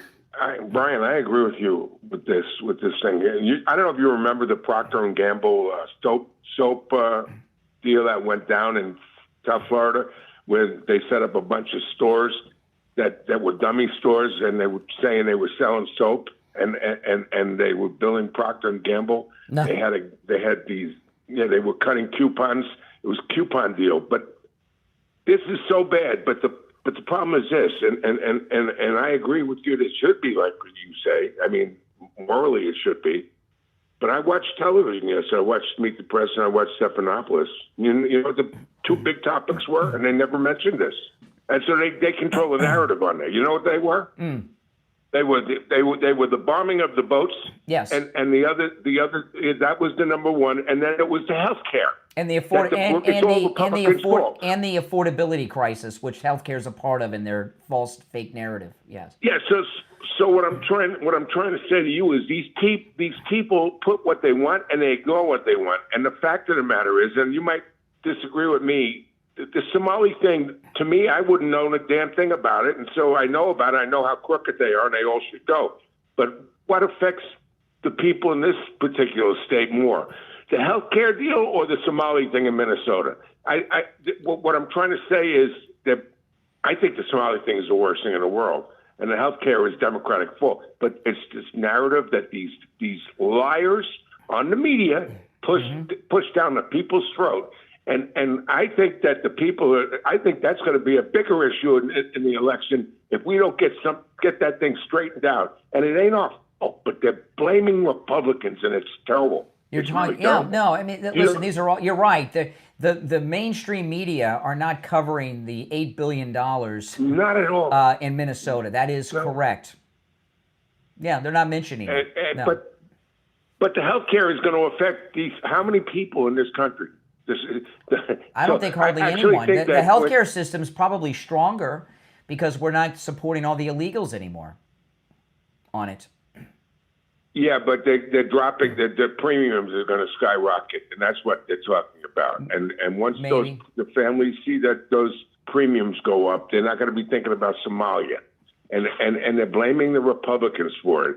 They said we wanted to get a 3-year extension. How rich are these people? They first asked for a 1-year extension, and we turned them down. Now they're talking 3-year, and the healthcare. Well, here's the thing. One of the reasons Trump has been successful since he came down the escalator is he's never responding to the Democrats and the media and their fake garbage. Right? He's always deciding what the narrative is, and whenever you're responding, you're losing. When they're responding to you, you're winning. So a lot of Republicans are falling for this discussion of the affordability crisis of that this totally made up thing of which the healthcare is a part of. If you're discussing it, you're playing into their hands. There's no winning that discussion. It's a made up issue, and it goes around and around and around, and that's it. And it's I get it. I understand. I agree with you. But the fact still is that these premiums, they're going to get their notices as of January 1st. The health care is going to double and triple and sometimes quadruple. Yeah. And they're blaming Trump. Yeah. So, and the media's blaming Trump, and they're all and like guys like Christie, and it's amazing to watch. This issue is going to, let me tell you, here. this affordability crisis thing is going to disappear. The Minnesota scandal will continue to grow. It's already, we're hearing in Ohio that there's Somalians in Ohio that are doing the same thing. Okay, and that's you know what they are. We're going to find out that there's more of these operations in other parts of the country. You know what their culture is? They are pirates at sea. They were attacking vessels for years, robbing people. They had a movie with Tom Hanks about this. Yeah. These are pirates. Yes. They have no government, and their whole thing is let's steal. And she is so disgusting. All right, Richie, I gotta run, but I appreciate the call, okay? I want to tell you guys about the Sloman's Home Security offer. They're offering a free home security system with free professional installation and 24/7 central station monitoring. You get all that for just $24.95 a month for 5 years, okay? A free home security system and professional installation, absolutely free. It includes a touchscreen keypad, 3 door or window sensors, a motion detector, notification, and remote keypad access so you can check in no matter where you are. I'm going to give you the number. This makes a great Christmas gift for yourself in your own home, for your family, but also your adult children living outside the home, for grandma, grandpa, or your parents, okay? Give them a call.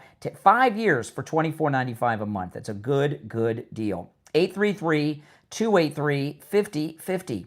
833-283-5050. That's 833-283-5050. All right, we're going to take our break. It's the Steve Kane Show, Florida's longest running radio show. My name is Brian Craig. Back after our top of the hour break.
All right, yeah, guys, we'll be back on the radio in less than 2 minutes.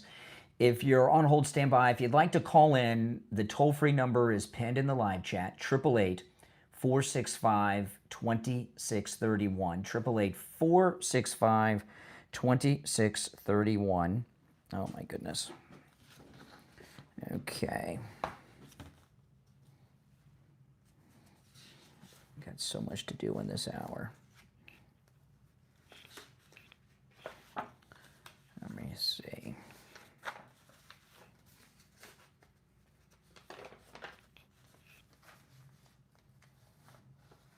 I'm getting my commercials ready for the next hour.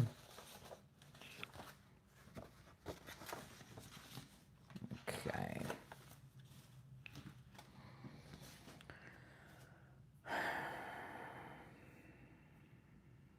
Okay, we got about 30 seconds and we'll be back.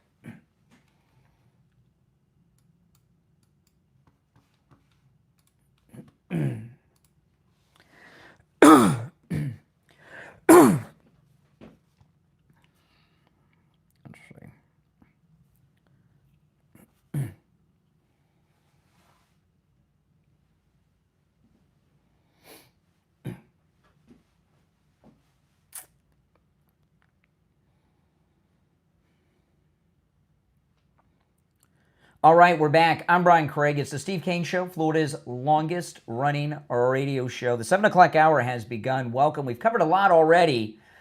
There's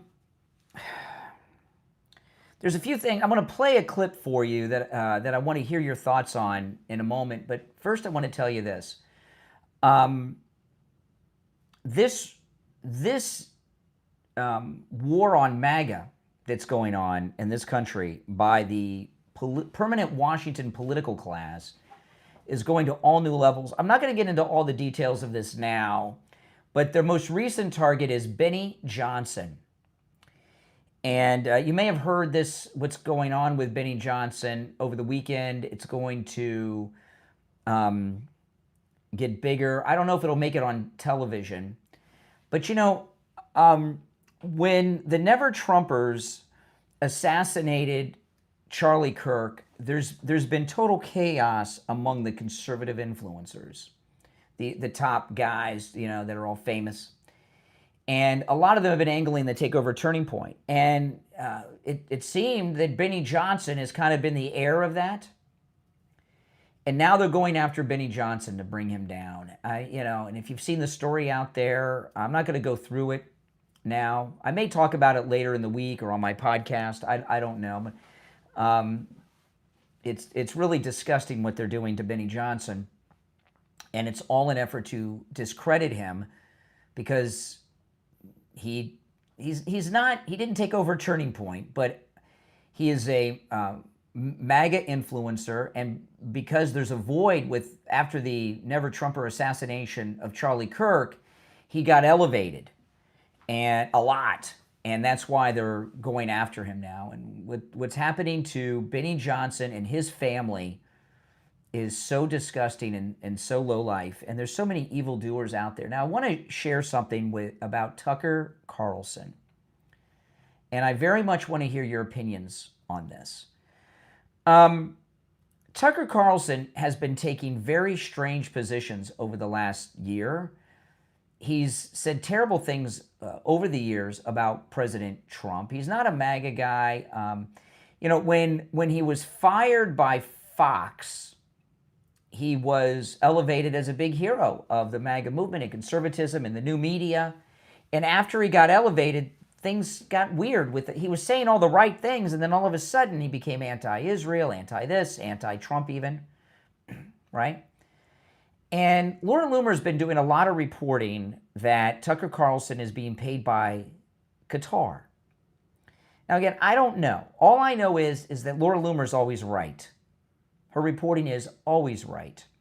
And this clip I want to play, Tucker Carlson, this is courtesy of Laura Loomer, dropped this on social media over the weekend. And this is only one thing that she's doing a lot of reporting on Tucker. Tucker Carlson traveled to Qatar, and he's on stage talking with the Prime Minister of Qatar, Sheikh Mohammed. And Tucker Carlson dropped something that I think is very weird. Okay, listen to this. This is Tucker Carlson. The first voice you hear is the Prime Minister of Qatar, and then you hear Tucker.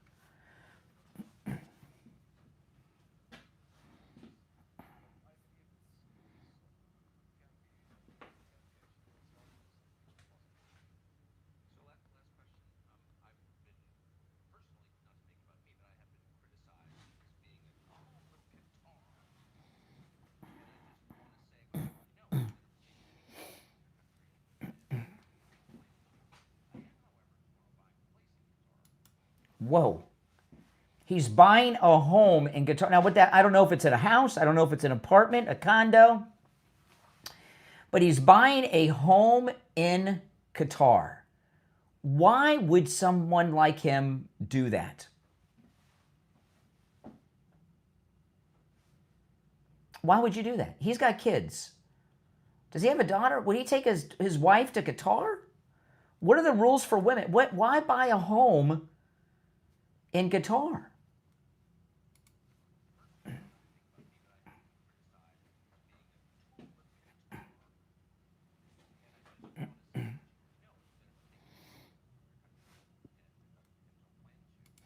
Okay, now, I don't know what that means. I haven't taken anything from your country. That implies he hasn't been paid by the government. That doesn't mean he hasn't gotten money through other sources if in exchange for lobbying and supporting Qatar. I don't think there's anything wrong with people getting paid. Okay? But if he's getting paid by some influence through that has to do with Qatar, he's being dishonest about it. And that's a problem. Okay? But I find it incredibly weird, strange, and very troubling that he is buying a place. We don't know what kind of place, but he's buying a place in Qatar. That's very strange.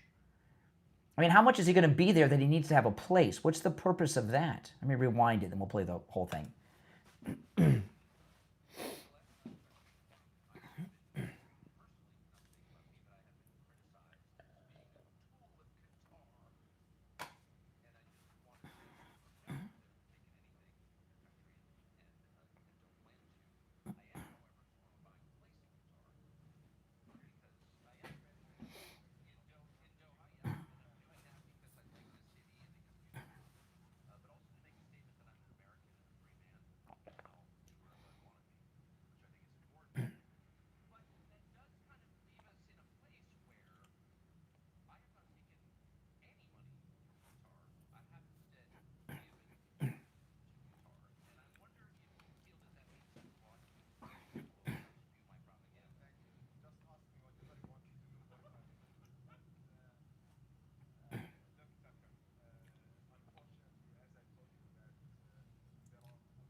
Thank you, Sheikh Mohammed.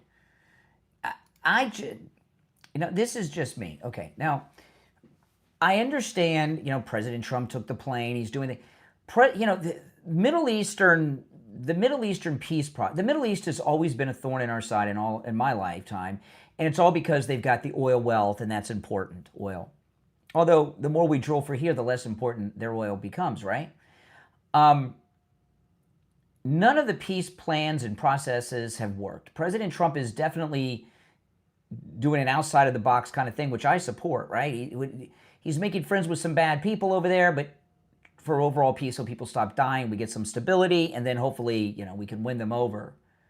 But that's different than what Tucker's doing, right? I don't know why anyone in his position would buy a place, that's the word he used, in Qatar, in some fancy neighborhood that the Prime Minister is pretty impressed with.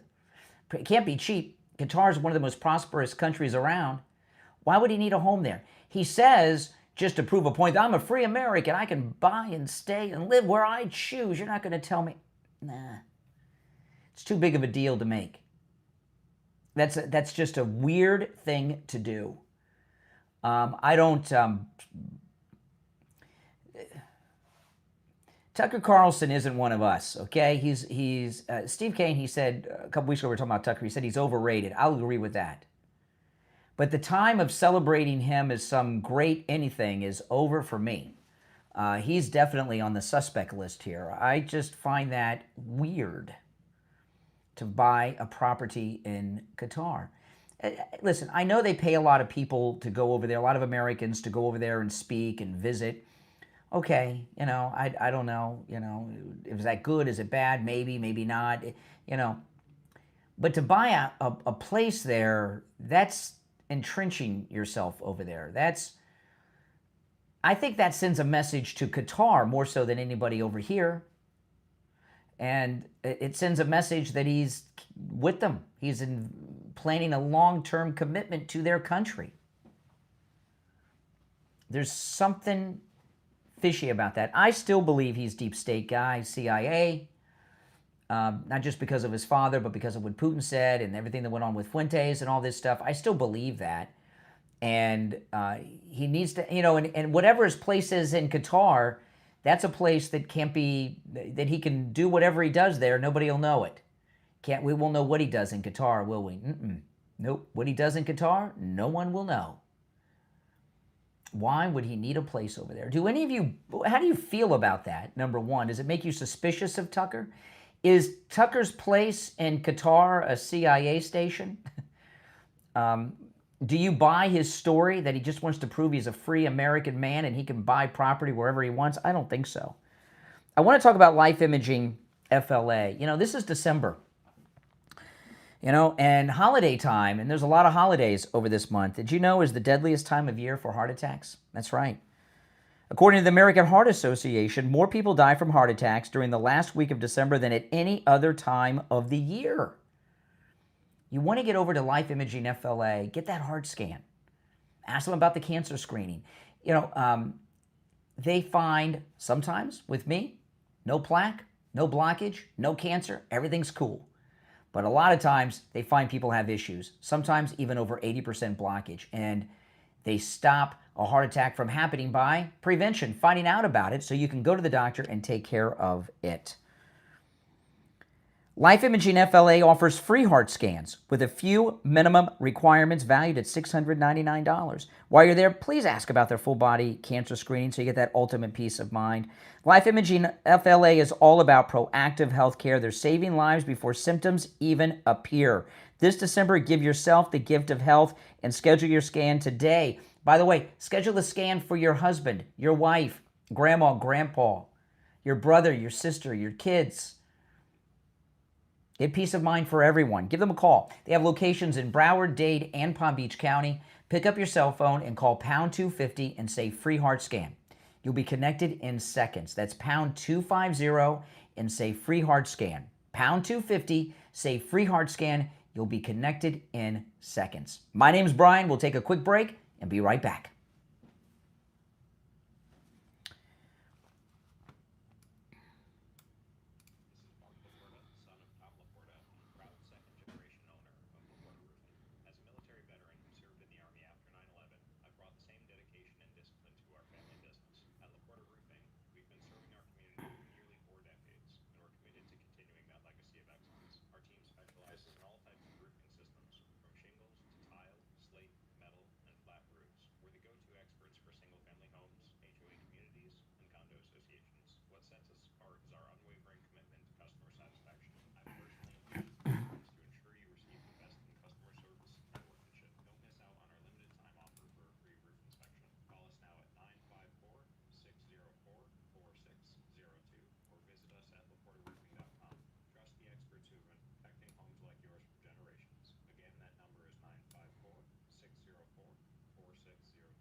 Okay, we got 30 seconds and we'll be back. We're still in radio break. If you're on hold, hang in there. If you'd like to call in, the number's toll free. It's pinned in the live chat.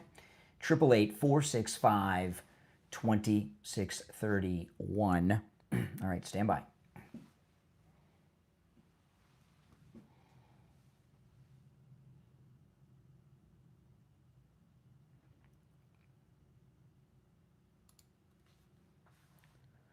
Welcome back, everyone. I'm Brian Craig. You're listening to The Steve Kane Show, Florida's longest-running radio show. First poll I've seen for the midterm elections, 2026 generic congressional ballot. Republicans lead by 4 points, 48 to 44. And this is the Napolitan News RMG poll, and it was just done this last week. It's the first poll that I've seen, and we're ahead, which is pretty good. All right, to the phones. You're on the air. What's your name? Where are you calling from? Good morning, Conservative Doug. Oh, hey, Doug. How's it going, man? What's up? Okay. Well, first of all, this Tucker, there's a lot of reasons I think he's pulling this nonsense buying the house over there. One of them is that he wants to show that, you see, the world should be someplace that anybody can migrate to if they want to. We shouldn't stop people coming through this country. Really? I think that's one of his problems. But then there's something a lot more than that, though. He's buying over there. He's getting too much involved with those people. They don't like us, and we took their planes. President Trump is smart. I mean, why would he turn down all that money? But they're certainly not friendly. I'm surprised. Hold on a second. A thing about the plane from Qatar. We haven't seen that plane at all. Have you seen it anywhere since it got here? I don't know why that story's not. But I wouldn't. This is just me personally. I will never visit a Muslim country ever. No, me either, man. I had the opportunity to do some business. I go there. I said, I'm not going over there. Forget No it. way. I do trade shows.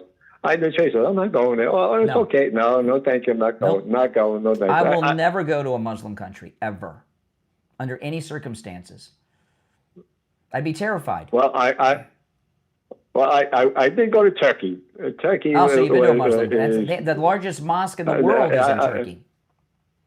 Yeah, and I went to that just to see it. Everybody was very nice over there, except the police. The police are miserable people. They come, if you get in their way, they'll knock you down. But I went there because I had to go because for business. How long ago was that? How long ago was that? Oh man, that was 20 years ago. Haven't you ever seen the movie Midnight Express? Yes, I forgot what it was about. Watch that movie. You watch that movie, you will never go to Turkey. Midnight Express. Yeah. Mm-hmm. Based on a true story. It was the people over there were very nice. They seemed not bothered me. I've met a lot of nice Muslim people, but I would be very scared in a Muslim country. You have no rights. They have no. It's a whole nother civilization than ours. No, I wouldn't go to a Muslim country. Mm-mm. Well, I was shocked in Istanbul, man. There's a lot of gay people. I thought gays were not allowed, but man, there's a lot of gays. What were you doing in the gay neighborhood of Istanbul?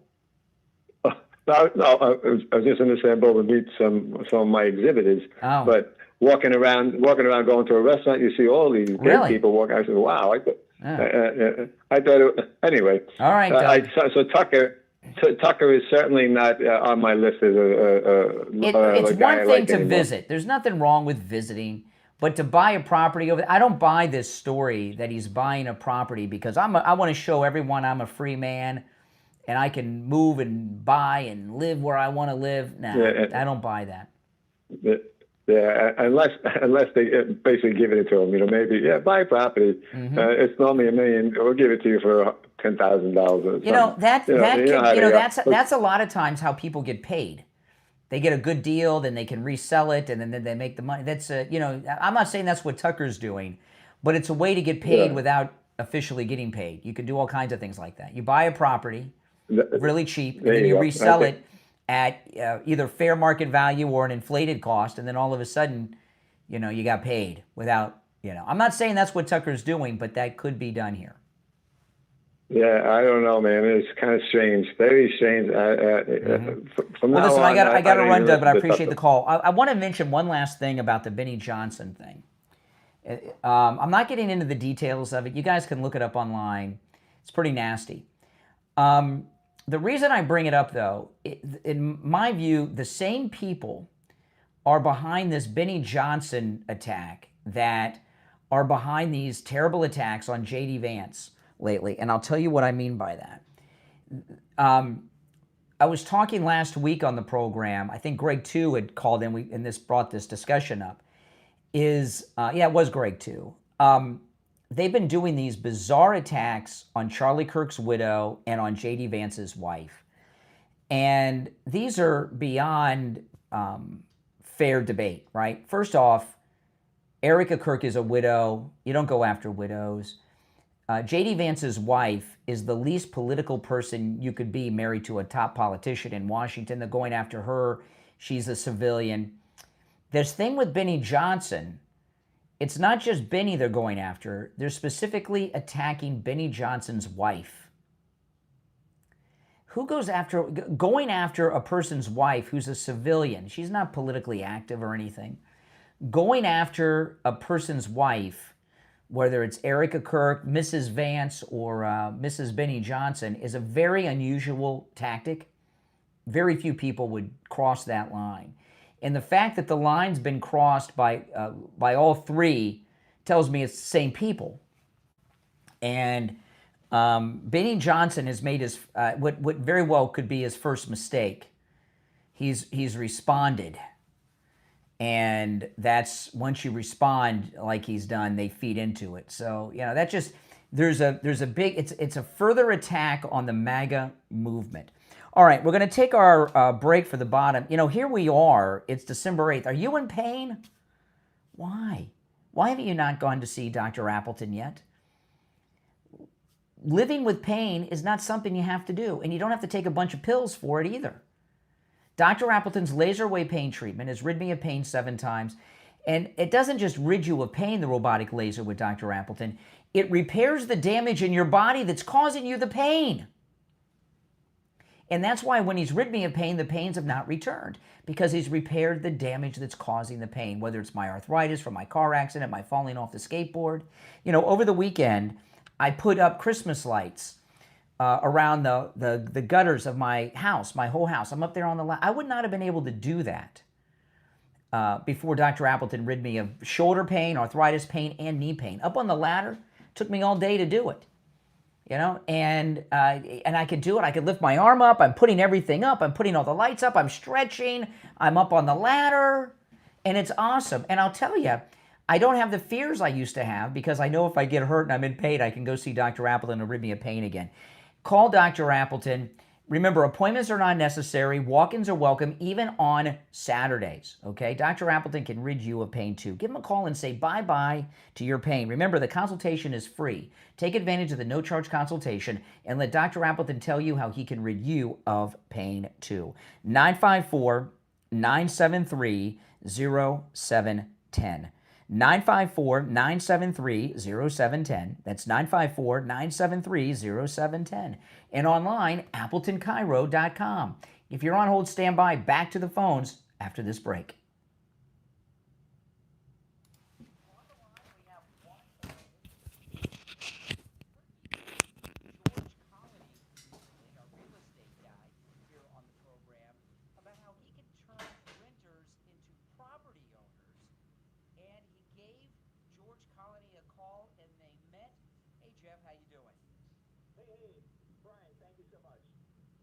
So tell me what prompted you to call George Colony, and then tell me how the meeting went. I've been looking forever for a property to buy, and I had all kinds of issues come up, and I really needed someone who had that professional experience to help me overcome all the different issues that are likely when you're trying to buy a house. And so I went to meet him, and I was totally impressed with his brain power and his ability to solve problems. He has given me lots of good ideas to help get me through into a house and become an owner. Real estate can be a harder headache for sellers. It's really a complicated process.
All right, we've got a little time till we're back. If you're on hold, stand by.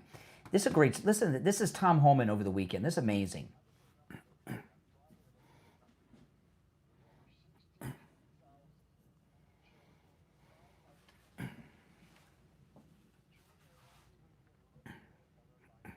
Something, wow.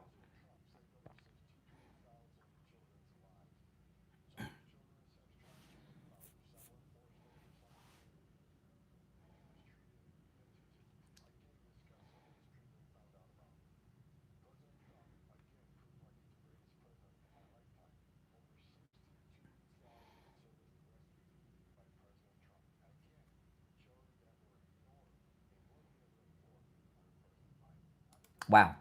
62,000 children rescued, missing children, some of them in slavery. Forced labor is slavery.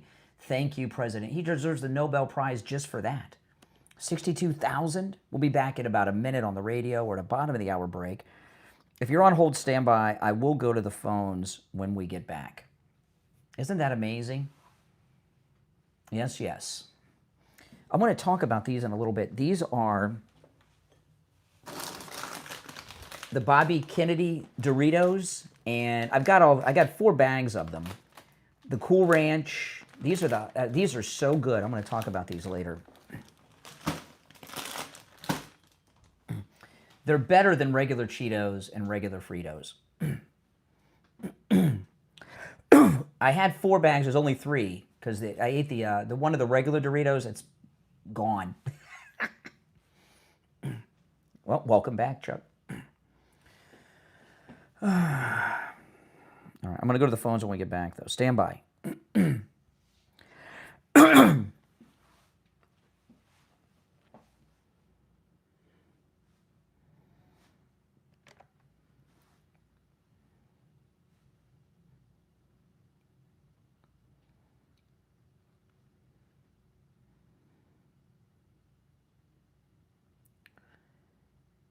Welcome back, everyone. I'm Brian Craig. It's the Steve Kane Show, Florida's longest-running radio show. You're on the air. What's your name? Where are you calling Good morning, Brian. This is the Major, the C-130 ex-CIA pilot. Hey, what's up? How are you doing? I'm doing well. Listen, I need to tell you something. I've never told you this before. Of course, I've been following you over 40 years, you and Steve. I never told you, I have a twin brother, who's 10 minutes younger, and just a few days ago, I put him into hospice at Broward Care. Oh. And I just would appreciate some prayers from all your listeners. Absolutely. What's his first name?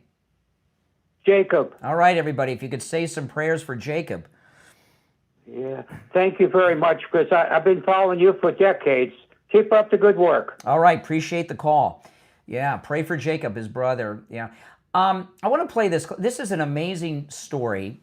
It's the great Tom Homan, and he was on Fox over the weekend. Listen to this.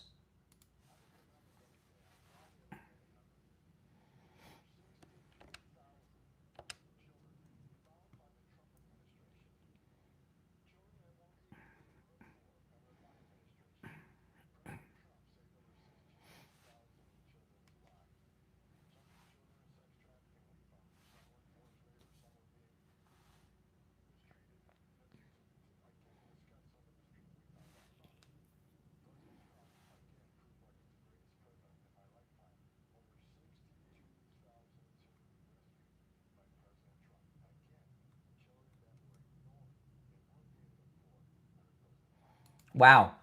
President Trump deserves the Nobel Peace Prize just for this. I guess we'll have to settle for the soccer award. By the way, is it FIFA or FIFA? I don't know. FIFA, FOFA, I don't know. But President Trump deserves awards all day. 62,000 children rescued from the worst conditions a child can be in, right? Forced labor, that's slavery. And some were being sex trafficked by perverts.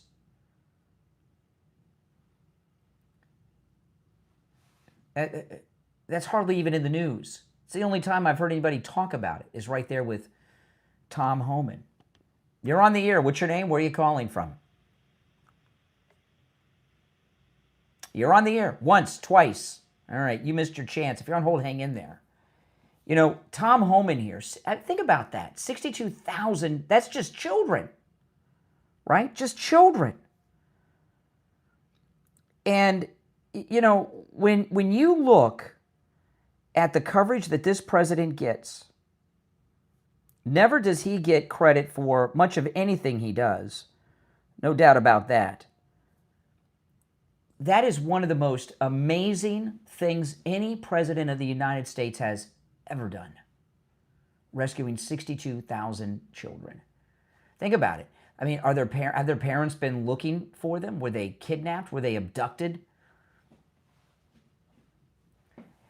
You know, how often are children abducted for slavery or sex trafficking and they make their way home? And of course, these kids are never the same. They're messed up forever in a day. No doubt about it. Now, I want to mention something. This is crazy, okay? You know, I'll forget to mention this. Bobby Kennedy, with his Make America Healthy Again agenda, okay, you know how they're taking the dyes out of, you know, the foods and everything. I went over to Walmart yesterday, and they have, I got the first, I'm calling them Bobby Kennedy Doritos and Bobby Kennedy Cheetos. I have very few vices, right? And there's vices much worse than mine to have. One of my vices is my Starbucks coffee, no doubt. I love Doritos and Cheetos, especially Doritos. And I went to Walmart yesterday morning and got, there's 4 kinds. Regular Cheetos, what are the other ones? The hot and spicy Cheetos, the regular nacho original Doritos, and the Cool Ranch Doritos. The Cool Ranch are my favorite. I got a bag of each. They were on sale at Walmart. 4 bags. Not only do they taste the same as the regular ones with all the dyes in them, they're better. I had 4 bags. I only got 3 because one of them was eaten yesterday. The regular Doritos, I don't have those. I've got the Cool Ranch, the hot Cheetos, and the regular Cheetos. And they don't have the red dye in them that they had, right? Now, they taste the same. They just are, they have no color to them. And, yeah, these are the bags. Now, I have the bags here in the studio. And you look at the Cheetos, and what makes them better is they taste exactly the same, but what makes them better is because they don't have that dye in them. They don't have that powder all over them, right? That you get when you're, so when you eat Cheetos or Doritos, your fingers are just covered in all the Cheeto dust and Dorito dust. There's no dust on these. So you don't have any of that. So they're not as messy, but they taste exactly the same. And they're good. They don't have them on the regular aisle, okay?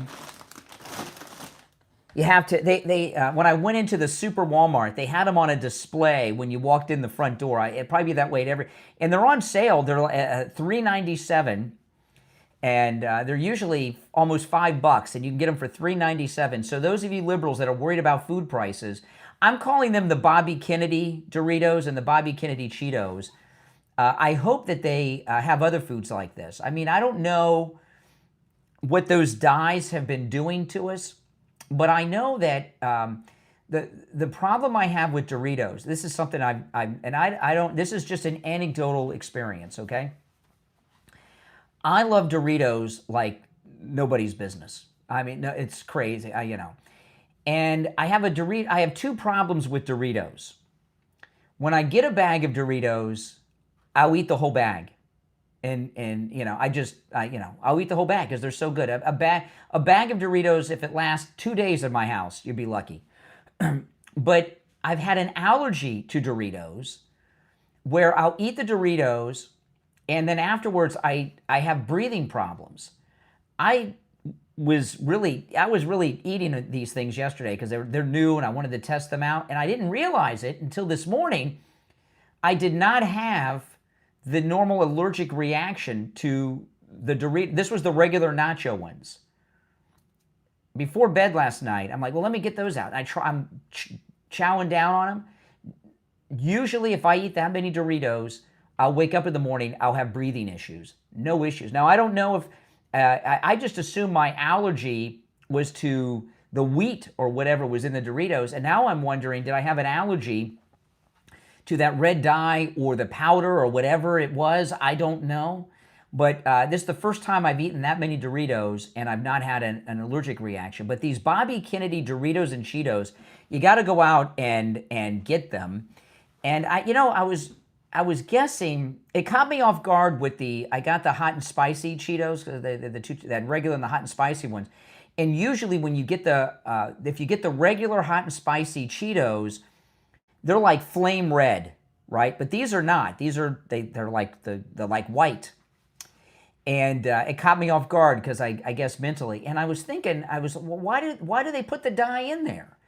And I'm guessing because when Doritos and Cheetos were new, they had to put the dye in there to color them up to get people interested in eating them because they were new. You don't need that now. They taste very good. So if you go to Walmart, I don't know if they have them at other stores. I know they have them at the Walmarts. Pick them up and try them and let me know your thoughts. Speaking of eating Doritos, I still haven't gained any weight. I weigh myself about once a week now that I'm in the maintain phase with Coastal Weight Loss Secret. And I'm not eating, I eat what I would normally eat. Like I'm eating the Bobby Kennedy Doritos last night. I haven't gained any weight. The maintain phase with Coastal Weight Loss Secret is so effortless because I didn't have any big lifestyle changes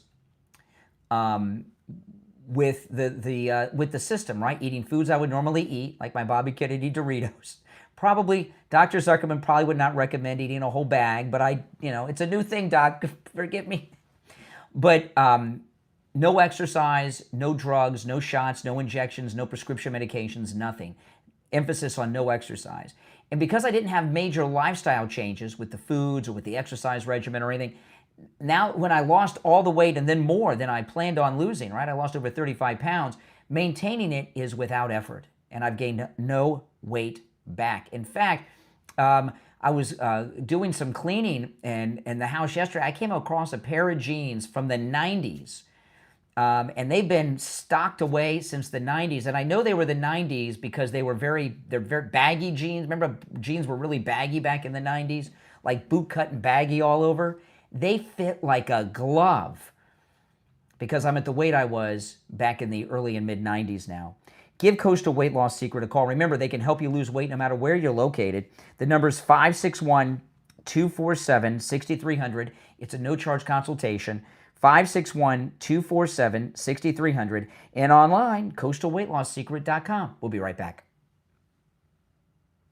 All right, we're clear. All right, where am I going here? Hold on.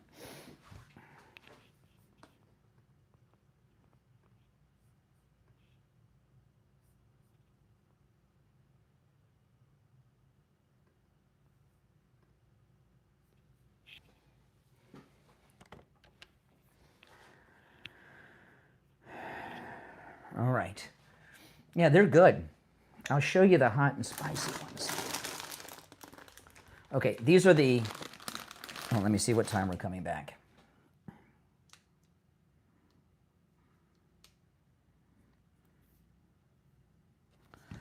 These are the Flaming Hot Cheetos, right? Let me show you what they look like. Flaming Hot Cheetos. Look at that. They're white. Look at that. They're completely white. Right? They taste good.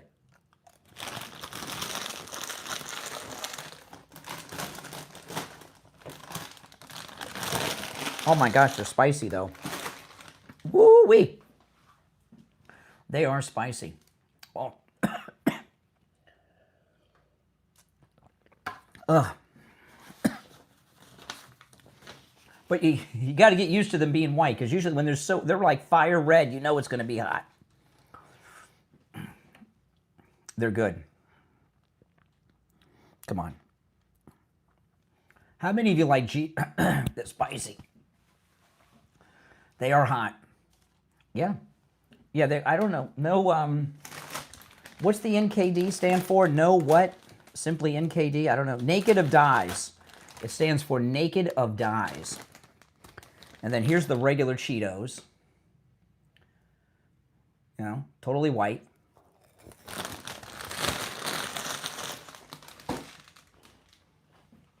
No good.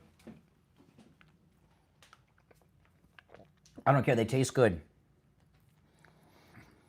Bobby Kennedy Cheetos. That's what they are. If you're on hold, stand by. We'll be back in a little more than a minute. If you like Doritos and Cheetos, press 1 in the chat, guys. Come on. Tell me what your favorite is, too. Mine is the Cool Ranch Doritos.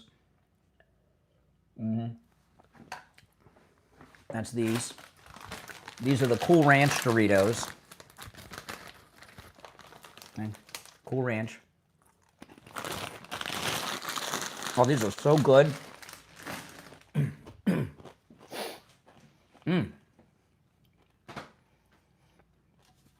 You won't see me eat on camera probably ever again. What's your favorite Dorito? I like the Cool Ranch the best. Yeah, Cool Ranch is the best. I remember when Cool Ranch was new, I was like, man, this is amazing. Steve's going to kill me talking about Doritos and Cheetos.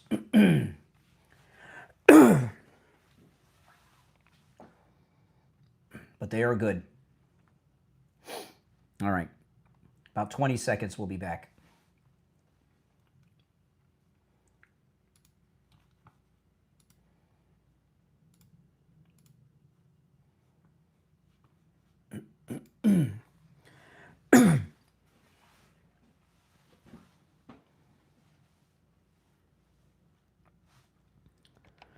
All right, we are back. You're on the air. What's your name? Where are you calling from? Oh, wow. Hey, good morning. Well, I think the world is really turning upside down today. It's a Monday, and the world has gone crazy. Why? What's happened? Free promotional spots on the Steve Kane show for Walmart and Doritos and Cheetos? What the heck is going on? Come on. Come on. Why do you think I'm talking about it? I mean, are you calling the 800 number on the back of the Cheetos bag trying to get some money out of them? Oh, you think? You think I only talk about things I get paid to talk about? Yeah. Okay, so everything I say, like, am I being paid to talk to you? Specifically? Yeah. Why would I be paid just to talk to you? Well, everything I do on the air I get paid for. But what you're saying, well, yeah, do you work for free? Do you have a job? Yes. Do you do it for free or do you get paid for your job? Well, no, when I'm billable hours, I work for money, but when I talk to people on the phone, I'm sitting there doing my other stuff on a speakerphone. Well, wait a minute. So what are you, an attorney? Are you an attorney? Are you an attorney? You said billable hours. Are you an attorney? No, I don't charge people. No. I make my money with billable hours doing service work. I don't. Well, an attorney can get paid for phone calls. I just had, an attorney can get paid for phone calls, and they do often. Well, I've got 45 years of experience in my field, and I'm licensed in 3 different aspects of. Well, that's why I'm going to leave it right there. I'm licensed in 3 different aspects of the service industry. Yeah. And when I flap my mouth and when I'm flapping my gums around, I'm not charging people to talk to people. There's a certain human interaction. So you think that's what I do? I just flap my gums and I get paid for it. No, my real gripe is the show. You really destroyed the show with the sellout to the big company over there, the censoring company. We used to have I used to listen to it daily. And, you used to have such spontaneous and, when you got the liberal retards and all that, you could keep them on and embarrass them till they're full exhaustion, Well, what do you mean censor? You're on the air. 15-minute breaks. You're on the air. Well, you got your 50s. No, I'm just like, come on, try to get back to the roots of the show, with the boxing gloves and Steve Kane waking up at least have Steve Kane waking up at 6 a.m. if he can do that anymore. Wow. If you're going to continue to say you said longest running radio show. Excuse me. Steve will be joining us after the next break, by the way. No, I want you to listen to what you're saying here. You're accusing us of censoring. I've kept you on. You've been on the air for a few minutes. You've insulted me. You've insulted Steve. You've insulted the show. You've called us hacks and everything else. And I'm allowing you to continue. So I Yes, don't sir. know where's the appreciate that. censoring. So so there's election fraud news in every day. Do you know Wendy Bell? Yeah, I've been on her show a bunch of times. Yeah.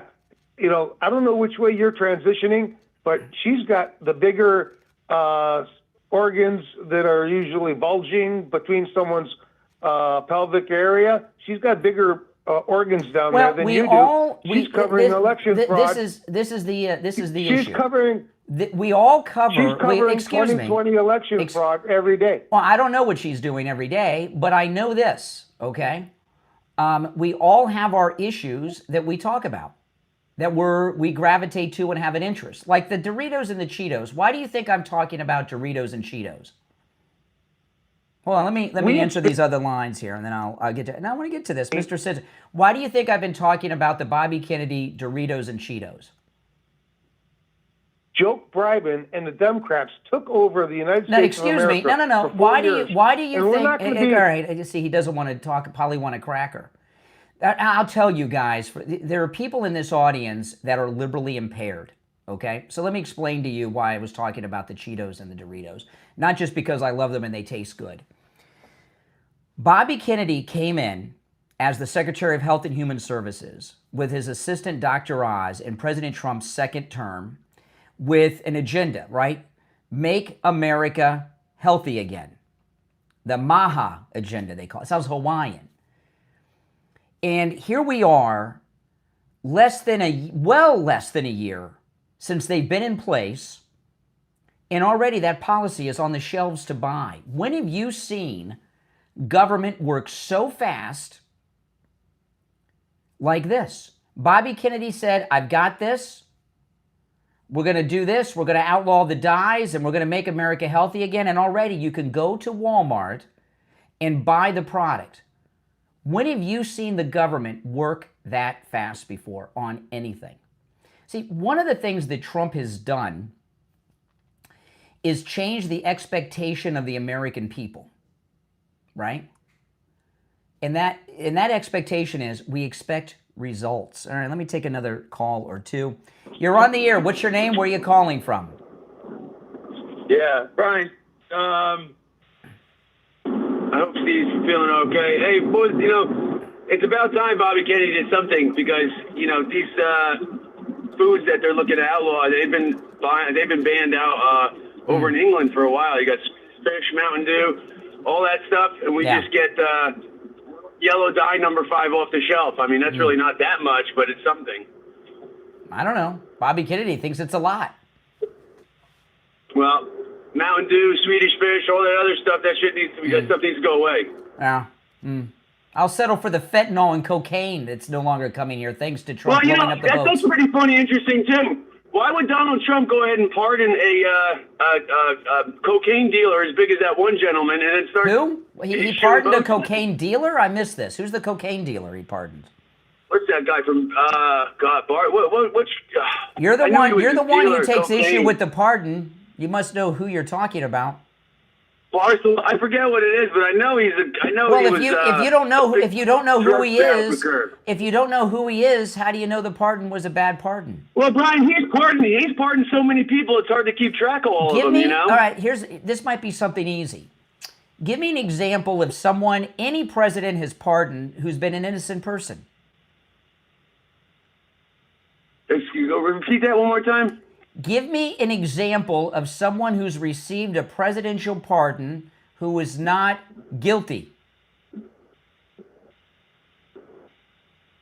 Any president. I don't understand that one. Yeah. For people to get pardoned, they have to have done a crime. Yeah, they gotta do all crimes. presidential pardons, all presidential pardons, no matter what president has signed them, have pardoned criminals for their criminal activity. Okay. And you think that a narco drug trafficker is okay? You're talking about the former president of Honduras who was not a trafficker, but he was bribed by the traffickers. Oh, you know who I was talking about. Of course I know. But you don't know what you're talking about. Oh, yeah. He pardoned him. I talked about this last week to more than one caller. I'm sure you heard. But I'll tell you again, because you're pretending to be uninformed and stupid on this. But I've talked about this a lot in the last couple of weeks. We're at war against the drug cartels right now. In fact, there's a large military buildup of Marines in the Caribbean for a planned land operation that the president has talked about. We've been blowing the boats up out of the water. Venezuela. This guy from Venezuela, Honduras, right? this guy from Honduras is a source of intelligence information on the war against the drug cartels. He knows how they work. He knows how they do their banking. He knows who they are. And he probably knows where a lot of their cocaine factories and such are because he's been there. Yeah, because he's a drug dealer. So you're telling me some he's time not off a your drug sentence? dealer. He deserves a pardon? He's an informant now. In exchange for the pardon, Okay, he's so- giving us intelligence information to win the war on drugs, to save the lives of Americans. Okay. Tens of thousands of Okay, so, Americans real quick. die every year because of the cartels. Well, actually, tens of thousands of Americans are dying because they have a thing called addiction, and what they don't. I mean, if people Well, want it's hard take to be their own addicted lives to in their something hands that's and not go in the ahead- country Oh, no. anymore. Do you want to call him a Well, rat? You want to call him a technically, rat now? He's an informant. No, I'm not going to call him a rat. I'm going to call him an individual who should have never been allowed out of jail. Hold on one second. You're telling me that all people should get a pardon who just give a little bit of information. It's not a little. There's a war going on right now, a major military action, the largest naval movement in the war. Right now, there's a the major war is in military Ukraine action right going on, now. and That's excuse what me, war and is. he is That's giving what war us is. information that we're using to target the cartels. Yeah, it's a good deal. All Well, right, I take think you're care. done. Oh my goodness.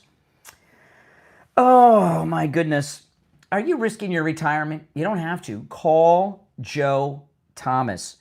Annuities are amazing. You know, listen, there's all kinds of different investments out there. I get 401ks, IRAs, bank accounts, money markets, CDs, all kinds of things. But only annuities guarantee you an income stream for the rest of your life.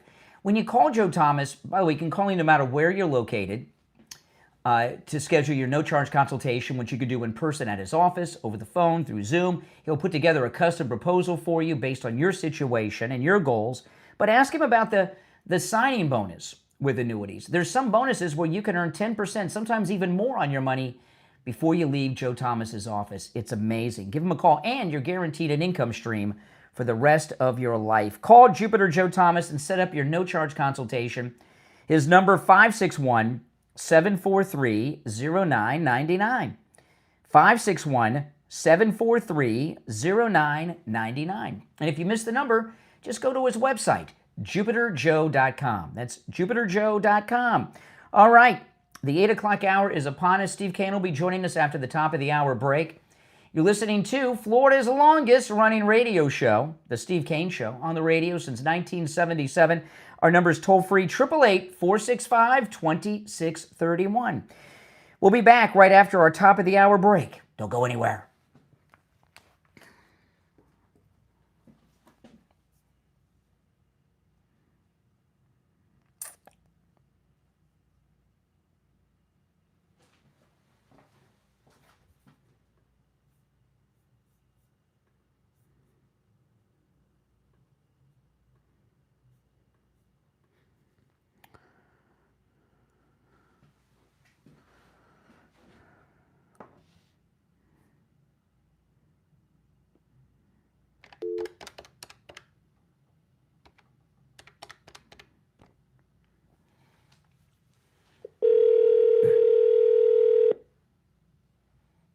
Okay, here you go. After the break. Good morning. Hey. Good morning. Hey, let me put you on hold for a minute. Yes. Okay, hold on.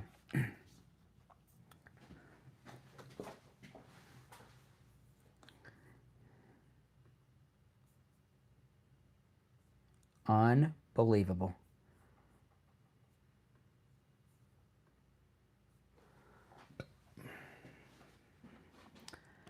All right, are you there? I'm here. Okay, we're still in break. Don't say what it is because everybody can hear you. But remember we were having a problem with somebody and you said it was someone we knew? Yes. I found out who it was. I'll tell you after the show. Really? Don't say anything now. Yeah. Steve and Tell I... Lori, let it. I can't let her tell you write it guys. I down. can't tell you. I'll call you after the show. I have to Okay. explain it to you. I can't put it in a text. I got you. Yeah. One of our stalkers. Steve and I have one of our stalkers. They screwed up. They couldn't control themselves. That's how it is with stalkers. Well, I knew we'd smoke them out. Smoke them out. Did you have anywhere you wanted to go?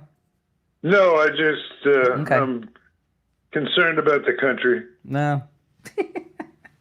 Okay. A little vague. All right, we got about a minute and a half.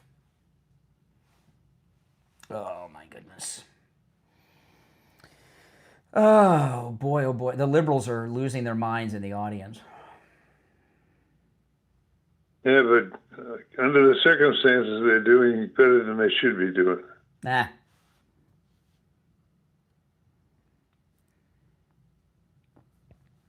We got about 1 minute. 1 more minute? Mm-hmm. Sounds good.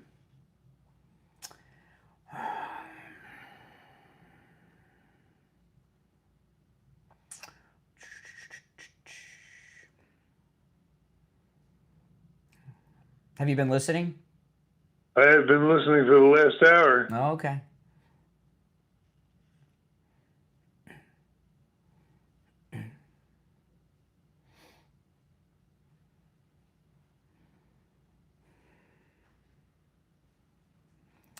Nope.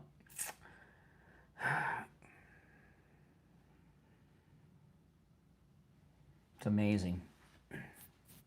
The whole thing is amazing. Which issue? Well, the whole setup. I mean, the fact that we got 10 seconds. We're in such euphoria that things are precarious. All right, hold on. We're coming back. Wait.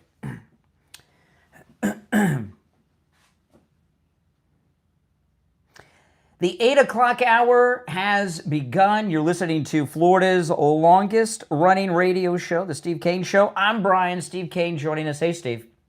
Brian, how are you this morning? All right, now I don't know. You and I did not talk over the weekend. No. But I wanted to tell people, you haven't been on too much lately, and you've been having a health issue with someone in your family, not you, not your immediate family, but I wanted to let everybody know why you haven't been here so much lately. We have a bunch of health issues in my family. Well, is that one particular one doing okay or not? Well, depending on which one you're talking about. The one with one of your ex-wives. She unfortunately passed on over the weekend. Oh, I'm so sorry to hear that. So me too. So Steve's second ex-wife, which is your final ex-wife, because the one after that's your current wife. Steve's second ex-wife was in ICU. She passed over the weekend, and you have, I don't know, 3 children with your second ex-wife? Yes. Oh, my goodness. Yes. The kids must be taking it hard. The kids are taking it very hard. I'm taking it hard. I mean, I don't know why, but I don't know. The whole thing with death is I have issues. Well, her husband had passed away recently. Yes. Oh my goodness! Are your kids within the last 6 months? Were your kids close to the stepfather? Close enough to feel it hard. Oh, the whole family's been grieving. What a mess. Yeah. Oh. Well, this is what life's about. Well, life and yeah. But when you have kids together, even though you've been divorced for like 40 years or so. Right? It had to be that long. How long you been married? How long have I been married to Lori? Lori, how long have you been married? I've been married 29 years, so you've been married 35 or 40. Married in 1980. I think 40. 40, yeah, going on 40. So, I do believe. So when you have kids together. I do believe it, too. Oh, my goodness. Yeah, it's been very morbid over the weekend. Well, I'm going to try to throw it off. And then, of course, after the weekend, I turn on the news. And I'm starting not to like what I see, I can tell you that. Well, the one guy who was complaining you weren't here last week, I just wanted him to feel great about why you weren't here last week, okay? That's why I brought that up. But I don't know why you're feeling bad about the news, because things are going perfect with President Trump. I don't know. I like to be optimistic, and as long as Trump's involved in the picture, I am optimistic. But it's dawning on me that if we were one of this congressional election away from this, whole thing could go away very fast. very fast. We lose control of the legislative bodies, the House and the Senate, and we're in big trouble. There's only one way we can lose. What's that? By not having a big turnout. We have got to have a turnout but in an off-year election, that's a probability. Well, it's up to us to make sure that doesn't happen. I don't mean just me and you, but I mean our whole movement. We need to have a turnout like it's a presidential election year. If I knew we were going to have that kind of mass turnout, I wouldn't be so worried. That's what's got to do it, you know? Well, I'll tell you, there's a couple of things that are going on right now that are going to be big as we approach the election, okay? Because after the first of the year is when midterm election season happens. And we got 2 rounds of it, right? You got the primaries and then the general. Right. This $8 billion theft by the Democrats in Minnesota is going to really heat up after the first of the year. Scott Bessent, the Treasury Secretary, is the one doing the investigating on this. And he doesn't play. He's uncovered everything. He's pretty good. Yeah. So that's big. And Ilhan Omar is in so much trouble, Steve. She introduced the legislation in Congress for the program that they stole the $8 billion from. Well, look, I mean, there's plenty of things to point to give one hope. But the bottom line is the situation is precarious. If we lose this vote, the congressional off-year vote, it all goes away. Well, and then disappears. That's true. And then we found out over the weekend that Ilhan Omar, her net worth, this poor girl who came here with nothing from Somalia, her net worth's $30 million now. And they have photographs of her hanging out with all the fraudsters. So she's up to her eyeballs in that. And that race is going to, Tim, it's an election year for Tim Walz, who's running for re-election as governor. Mike Lindell is running for governor of Minnesota against him. So he's going to be on TV all year talking about this. It's going to be huge. Then there's 2 big things that happen towards the end of the summer that are going to be very good for us in the midterm. What's that? Well, one, those Trump accounts for the kids, right? That's a great idea. Great idea. That's. I mean, Trump's not the problem. Everything Trump's connected with is a winner. But I'm wondering how long he can withstand. Well, these are things that are going to generate a turnout for us, right? So that's what we hope. All the kids in America are going to get those Trump accounts on July 5th. They're going to be operational. And then over the summer, we don't have a date yet, but it's going to be over the summer sometime. But, President Trump's timing these things for the elections.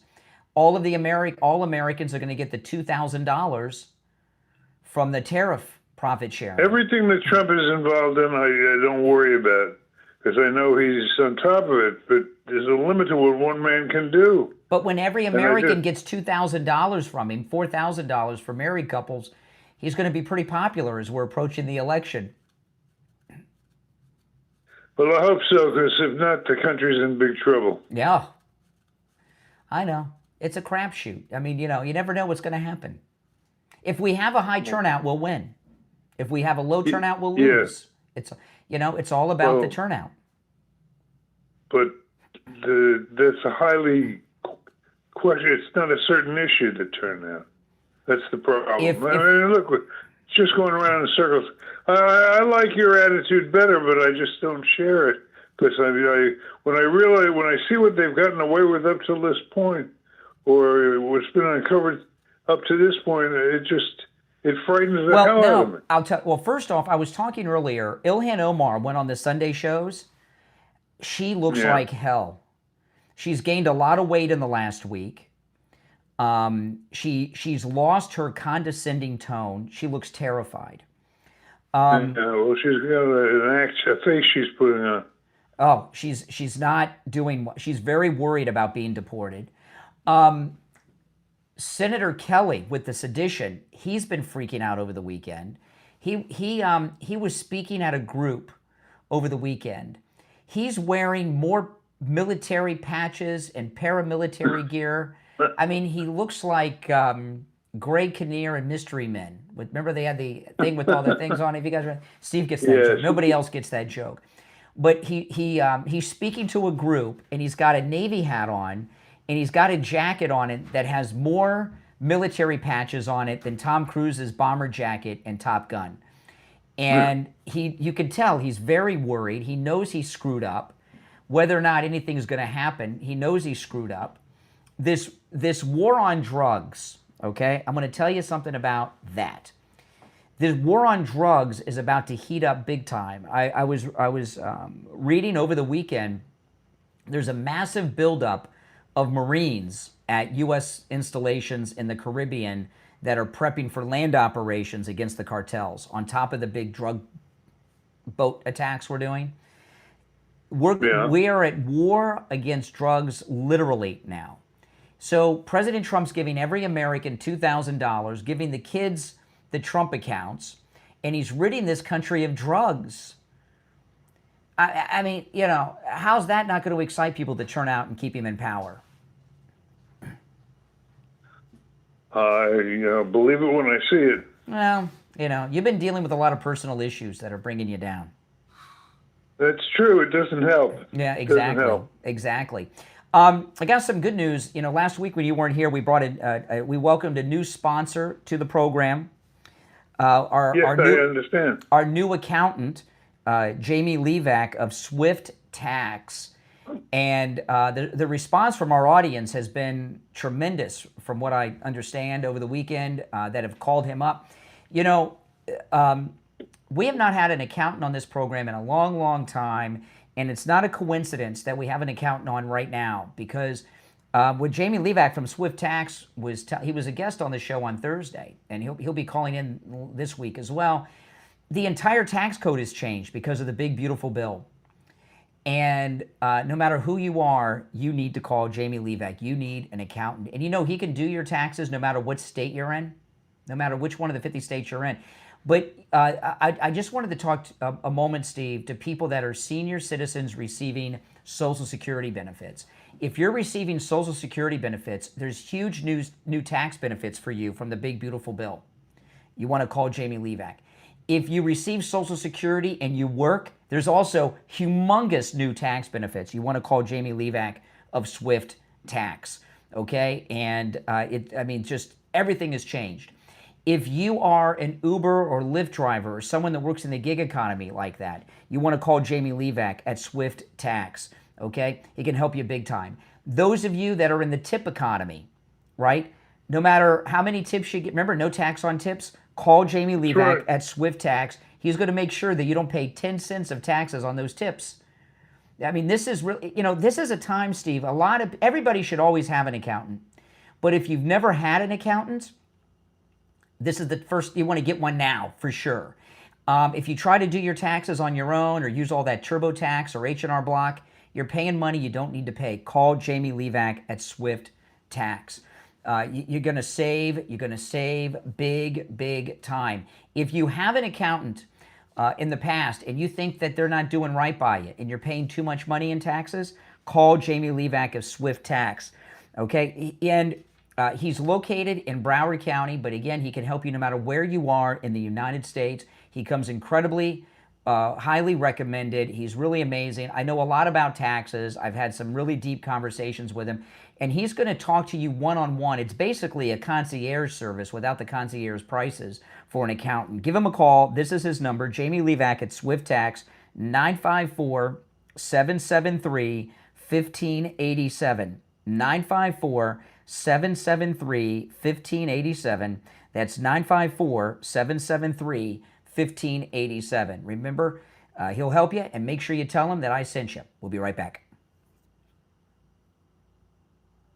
All right, we're back. I had a couple things I can bring up to you, unless you had somewhere you wanted to go. Go ahead. No, you take the lead. I'm not okay. having an allergic attack here. Okay, let me put you on hold for a minute. Hold on.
All right. Okay. Are you there, Steve? I'm here. Okay. We got about 90 seconds. Okay.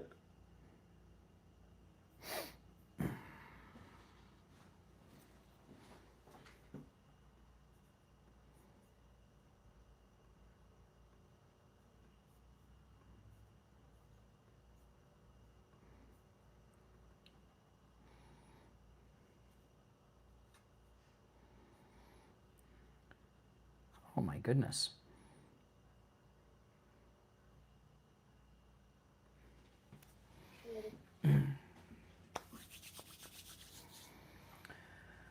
All right. 1 minute. Okay.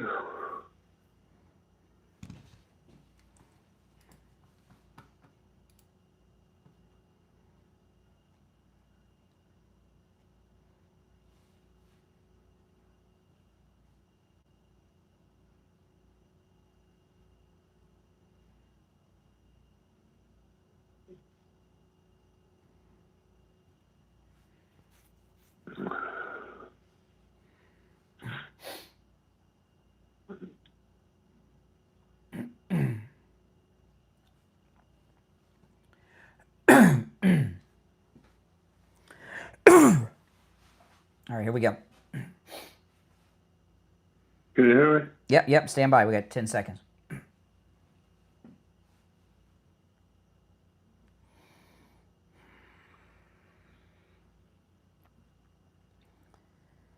All right, we're back. I'm Brian. Steve Kane is here. It is the Steve Kane Show, Florida's longest running radio show. Okay, I got another, it's kind of like a poll that shows we're going to be doing very well in the midterms. All right? Oh, I'm game. This is not a traditional poll, but news reports, you know, the new TV season is being announced out of Hollywood. And, Right. and this is what they're reporting out of Hollywood. Listen to this. Half of the LGBTQ plus transgender TV characters will disappear on the new television season next year. Either they're being written out of shows, and the new shows don't have any of them in there, right? So that means Hollywood is adjusting the TV schedule for America. If It's a good first step. it's a good little kind of a poll showing Sure, where sure. Hollywood thinks that Hollywood is thinking the country is conservative, or they wouldn't do that, right? That's Yeah, it seems to fall into place. I agree. everything's going well. All right, just the stakes are so humongous, but I'll let you calm me down. I don't have a vested interest in being depressed all day, so. Well, I'm not your therapist, but I mean, you know, the news is you know, before you joined, I played this clip of Tom Homan. He was on Fox over the weekend, and he had just looked at the numbers. The Trump administration has rescued 62,000 as of the weekend, missing children, many of which Tom Homan said were being used in forced labor, which is slavery, you know, and sex trafficking. 62,000 children that were being sex trafficked, forced into labor, or just missing, found. I mean, you know, there's not a single news story involving Trump or the Trump administration that's not positive. I mean, the biggest thing they have now, the Democrats are trying to take a position that the rights of the drug cartels are being violated by blowing up the boats. Well, they've been in bed with villains all along. It's never been this bad before, but it's not new. And they seem to keep surviving with these villains as their spokespeople. Well, the cartels are President Trump said at the end of the week, Thursday or Friday, that 90%, he said that 90% of the illegal drugs being brought into the country by sea have been stopped now. 90%. You know, so 10%, I don't know where that 10%'s at, where they get that, but that's a huge drop. Between that and the, you know, I got a call the other day from a listener from California who works in the healthcare industry, and they do drug testing. And she said positive drug results for fentanyl have dropped tremendously. They would see positive fentanyl test all the time, no more. Right? It's because of Trump. I mean, you know, all these stories are huge. And then, you know, we were talking about Jamie from Swift Tax earlier. The Democrats have created this 100% false flag with an L narrative. The affordability crisis. That's all they talk about, the affordability crisis. And then they start telling about health care. The big, beautiful bill doesn't kick in until January. So the financial benefits of the big, beautiful bill, people are going to, by February and March, people are going to start to see them all over the country because it kicks in January. And President Trump has timed everything so that all of this great news will become, you know, it'll be coming out throughout the year, but what President Trump knows how to do more than anything else is media manipulation, right? Marketing of whatever he's doing. Yeah. He's a master, there's no question. Yeah. So the way that you do it is, you know, is in beats. You don't have everything come out at once. You have things come out in beats so they don't overlap. You don't want to have too many things up in the air so it's lost. And they come out, that's why the Trump bucks and the Trump accounts are coming out at the end of the summer, because we're going to be in the midterm election season. So he wants to put $2,000 in everybody's hand and give their kid that investment account. You know, all these things. So there's a whole year. At some point next year, one of the things we've not heard one word about from President Trump that I know of in the second term is the wall. I expect him to go to the wall and it be finished, the southern border wall, the Great Wall of Trump, all these things. He's timing everything for next year, so it's the year of good, positive news as we go into the midterm elections. So I have no worries. It just all depends on turnout. So not only do we have to have there's nothing to worry about except what's the most important thing you got to worry about, which is turnout. Well, you do that by letting people know how important it is. Well, I agree that we have to do that, and we'll continue to do that. But the underlying issue is not Trump. The underlying issue are the American people. What are we made of? And the very fact that they've been as successful as they have in creating the havoc they have throughout the country scares me. Quite frankly, to tell you the truth. Yeah. Because I'm just not sure anybody but Trump can do it. Yeah. Yeah. I want to talk about Coastal Weight Loss Secret, guys. Okay, now you guys know I've been eating my Doritos, my Bobby Kennedy Doritos and Cheetos, but don't worry, I'm not going to gain any weight. You know, it's holiday season. This is that time of year. You know, I met Dr. Zuckerman over at Coastal Weight Loss Secret in January. Okay, and I have never been on any type of weight loss program at all, other than I'll tell myself, okay, I'm not going to eat something over the. You know, I'm going to cut that out for a couple weeks. And I wasn't sure I could do it. And I said, you know what, I need to make sure I can do this. And, you know, and recommend it to others. I was on the program for 2 weeks before I announced it on the air. And my weight loss was so dramatic, I couldn't wait to tell you guys about it. And I wish I would have started on day one. Coastal Weight Loss Secret is so easy because you're not starving yourself. You can eat foods you normally eat. You don't have to exercise, and there's no pills, and there's no injections. If you've seen this new thing going on with Michelle Obama, that modeling shoot she did with the Glam Squad, what's everyone saying? Oh, look at Michelle, she's on Ozempic, she looks sick. These people that are on Ozempic and these other things, they don't look good. With Coastal Weight Loss Secret, you lose the weight naturally, and you look good like I do. You look natural. You don't want people going around saying you've got the Ozempic face. You know, that's not healthy. That's Karen Carpenter. You want to look good, you want to lose weight, and not have people tell you, oh, you've had that. But what people tell me more than anything, other than that I've lost weight, is that I look younger. I get that a lot. You look younger. Yeah, it has taken years off. And I tried on a pair of pants over the weekend from the 90s, and they fit perfectly. Give Coastal Weight Loss Secret a call and schedule your no-charge consultation. They can help you no matter where you're located in the United States. 561-247-6300. 561-247-6300. That's 561-247-6300. And online, coastalweightlasssecret.com. We'll be right back.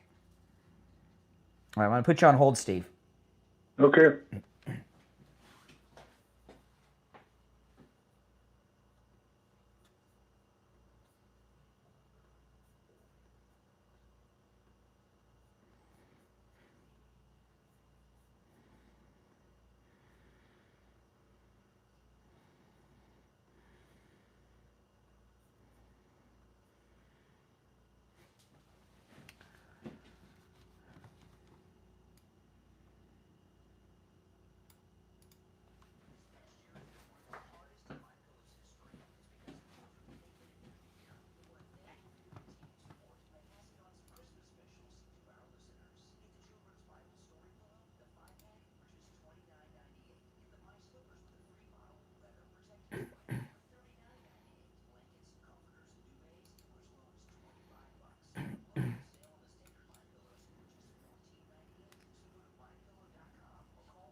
Steve, you there? Yes. All right, got less than 30 seconds, so hold on.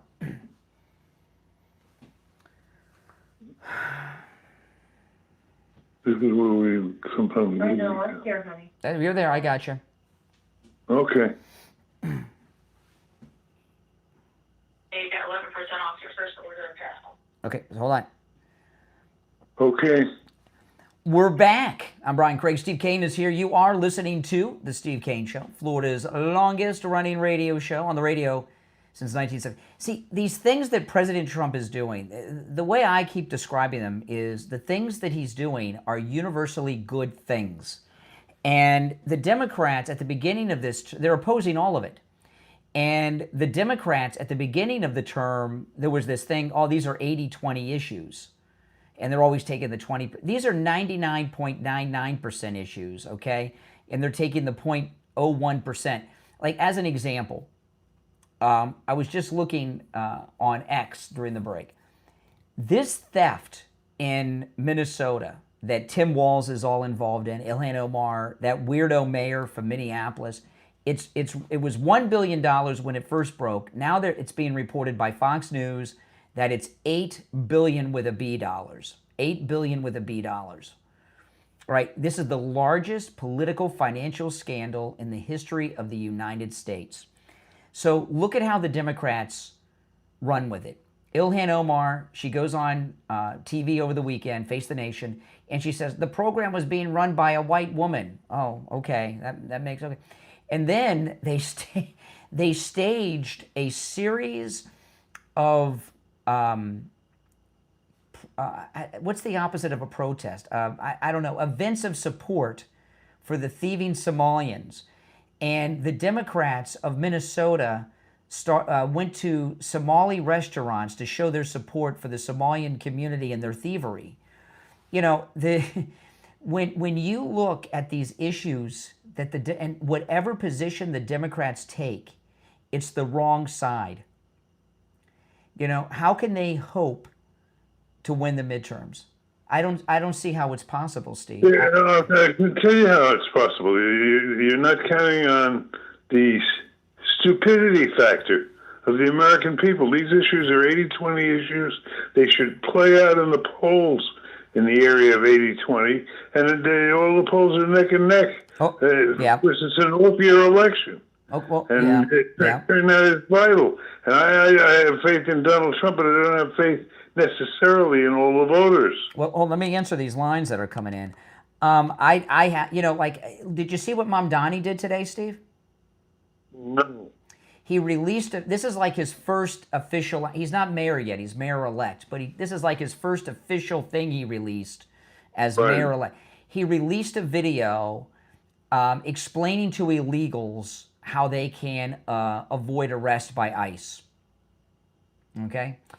And the video that he released, he did it in English, which means he did it for the American-speaking English audience, not the illegals that don't speak the English. By this time next year, New York is going to be a disaster.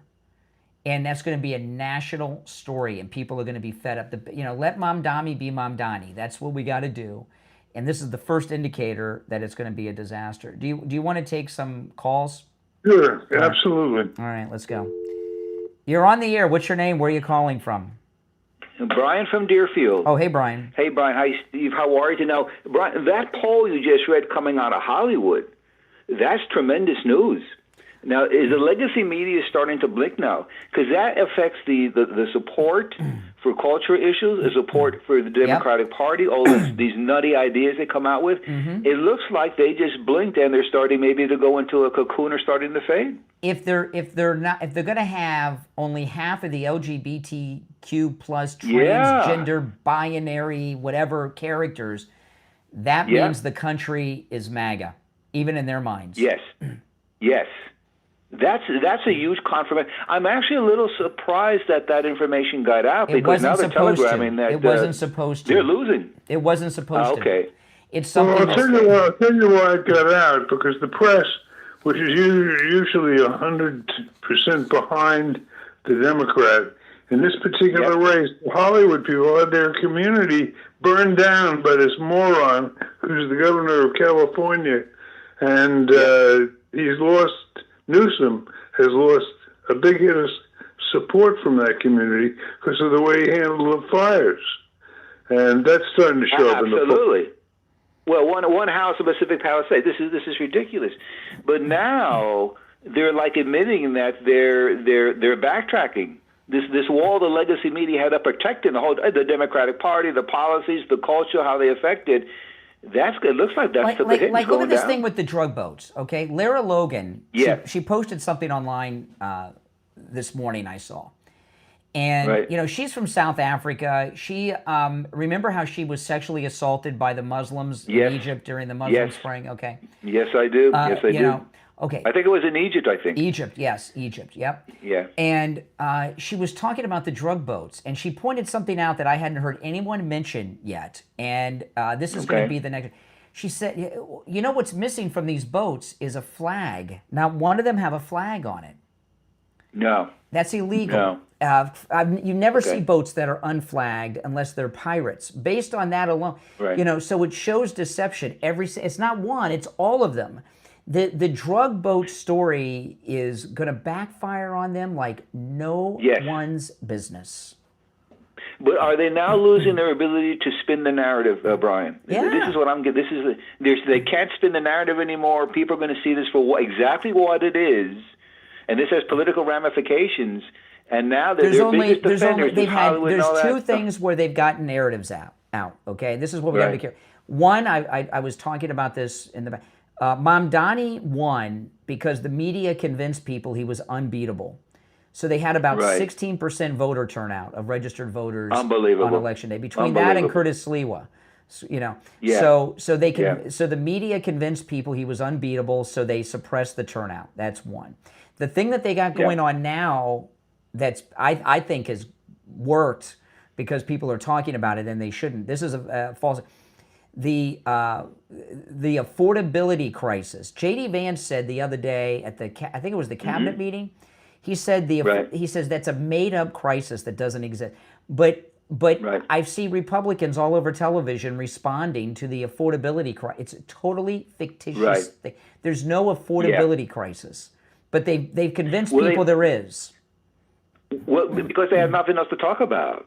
They have nothing else to talk about. They don't manufacture some phony thing. What are they going to do? Go on the Sunday shows and say what? Our here's the party's thing. a disaster. They go on television and say a lot of things. But what I'm telling you is, we can't underestimate the fake news media because they gave us Mamdani, and this affordability crisis false narrative is sticking. People believe it. Yeah. And they keep tying it to health insurance because of the debate over the Obamacare. Premiums are expected to go up. So they're obstructing that. They're going to make the healthcare premiums go up, and they're like, look at the affordability crisis. Look at healthcare premiums.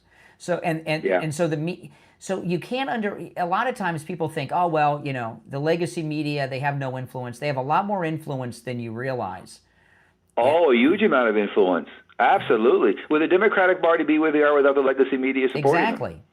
Exactly. That's it. And now it looks like we're seeing a crack in that support and their ability to get their message out and to lie about our message. So I mean, this is fantastic numbers. And what they've done. Somebody from the Trump administration over the weekend, I can't remember who. It was somebody on one of the Sunday shows, but I can't remember which one. Okay. It might have been Bess. I don't think it was Bessett, but anyway, one of them said, they were talking about this fake affordability crisis, and they said, Biden drives up the prices. We're bringing the prices down, but they're blaming us for what Biden did, and they call it the affordability crisis. And we got to be honest, that one is sticking. People believe it, even a lot. And what MAGA people are doing that's a mistake is responding to it.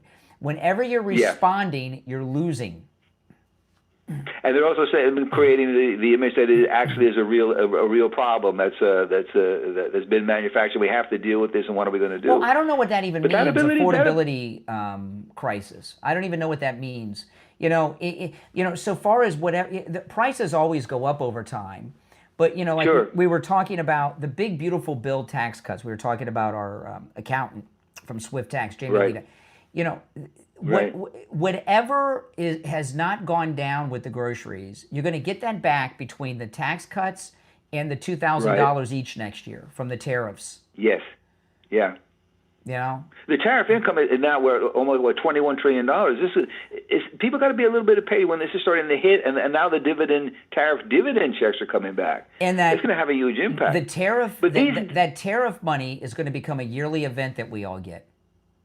An annual event. Yeah, I think so. I mean, I think so. I thought I heard that mentioned.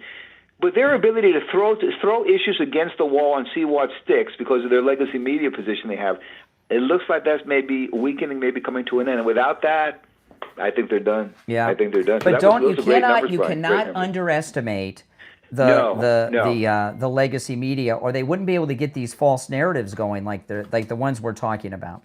That's my point. I don't think those poll numbers What's that, Steve? I don't think those poll numbers they gave out was a false narrative. I think that's real, that they are having a big trouble with that. Yes. Yeah. That's why I was surprised it got out. But that's great. You presented it today. That makes my day. That's great. All right. Take care. Appreciate the call. All right. Now I want to. This may be the most important question of the day, Steve. Okay, and this is a very important question. Do you or someone you know suffer from neuropathy? Steve, you had every neuropathy symptom in the medical journals, all of them. I remember it well. Yeah. And do you know that it has been 3.5 years since Lighthouse Medical rid you of your neuropathy? 3.5 years. That's amazing. This month. Yeah, it was in June, 3.5 years ago. So it's this month, it's 3.5 years. And yeah, it's amazing. And not only did they rid you of neuropathy, all those symptoms 3.5 years ago. 3.5 years later, they have not returned. So Lighthouse Medical has a neuropathy treatment. They have a neuropathy treatment that works and a neuropathy treatment that lasts. And you know, neuropathy is so god-awful and painful and uncomfortable. You just want immediate relief like today. You're not thinking 3.5 years later, right? I mean, you know, you're being tortured. You want the torture to stop. And we weren't thinking long term. We were just thinking, okay, how can we get this over with now? And it's gone. Give Lighthouse Medical a call. And, you know, no matter where you are in the United States, they can help you. If you're local and you can't make it in, they can still help you. They understand if you have neuropathy, it might not be easy for you to come into the office, even if you're in town. So no matter where you're located, they can help you, like they have Steve Kane, rid you of your neuropathy symptoms as well. Here's the number. When you call, make sure you tell them you heard about them on the Steve Kane Show so you can take advantage of the no-charge consultation. 754-222-6642. 754-222-6642. And online, lighthousemedicalcenter.com. We'll be right back with the Gold Report. All right, I'm going to put you on hold, Steve, so I can get William. Okay. Hold on.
Good morning. Hi, it's Brian. I'm going to put you on hold. We got 1 minute, and we'll be with you. Hold Okay. on.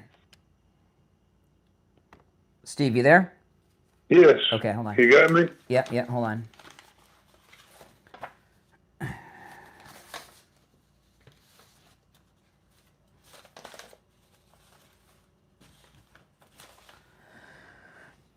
Okay, I'm going to conference William. We have about 30 seconds, okay? Okay, sounds good. Okay. All right, William, we have 30 seconds. Okay. You with us, William? Okay. Yeah, gotcha. Okay, stand by.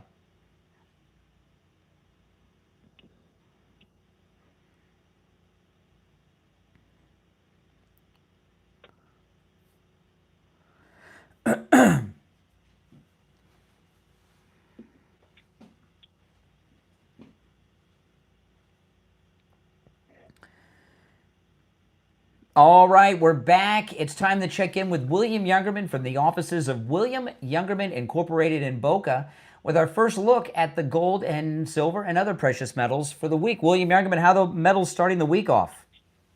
Metals starting off very strong. The gold stabilizing nicely above 4,200 today, and last week we saw gold trade in the range of $4,191 all the way up to $4,260 on Friday, closing out today at $4,197.30, which was actually down $9.90.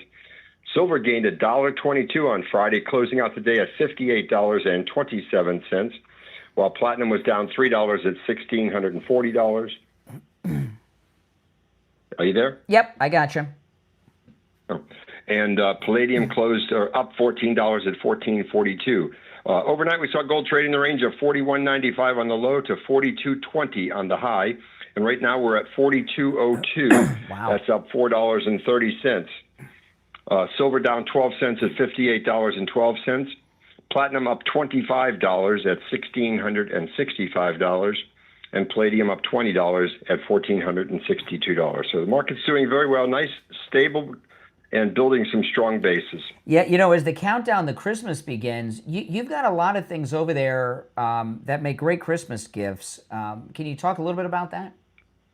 Yeah, we have, of course, all the different size gold and silver coins and bars and things, but we also have beautiful coin jewelry and all kinds of 14 karat, 18 karat gold jewelry. This is all wholesale, so if you're a Steve Kane listener, you have to just ask to see our jewelry, and because we don't put it on display for the most part. Yeah. But you do get our special wholesale prices if you come in and ask for it. Yeah. Yeah, go ahead. We also have a nice assortment of sterling silver jewelry if you're interested. Yeah, and the quality of the jewelry will blow your mind. It's beautiful stuff, I'm here to tell you. William Youngman opens up at 10 a.m. You can stop in. His address is 150 East Palmetto Park Road in Boca, on the first floor of the Bank of America building, immediately east of US 1 Federal Highway on the south side of Palmetto Park Road. You can give him a call toll-free, 1-800-327-5010, 1-800-327-5010, and find both his phone number and address on his website, williamyoungerman.com. All right, William Youngman, we'll talk tomorrow. Okay, have a great day. All Thank right, you. take care. All right, so it's all good news, including identifying our harassing stalker, which I'm particularly excited about today. I can't wait to tell you about that. So Steve, it's why do you and I? Why are all of our stalkers men? I just don't understand. You know, have you had a stalker that's a girl, a woman, a female? All mine have been men. They're usually gay. I don't know why. I don't know why. I don't know why. It's not that I want to have a stalker that's female. I just want to know why all the stalkers happen to be men, and mostly gay men. You know, I don't know. I guess everybody deals with that, Steve. You know. I guess. Hey. I don't want to think about it too hard. Yeah, I know. Oh my goodness. Oh, and did you see the medal ceremony with Trump with the Kennedy Center honors? Yes. In the Oval Office? I didn't. I watched some of it. I watched the night programming from the Kennedy Center. Well, I think next week or the week after, they're going to have the televised event, which is going to be on CBS. And President Trump is the first president of the United States to host the Kennedy Center honors. So he's going to be out on stage, not some late night comedian. He's going to be on stage hosting this. They did it last night, and it's recorded, and it airs on the network like next week or the week after. And I know it went well, because if he bombed, even though it hasn't been televised, they would be letting us know. So the insider reports have to be that he did a spectacular job as host.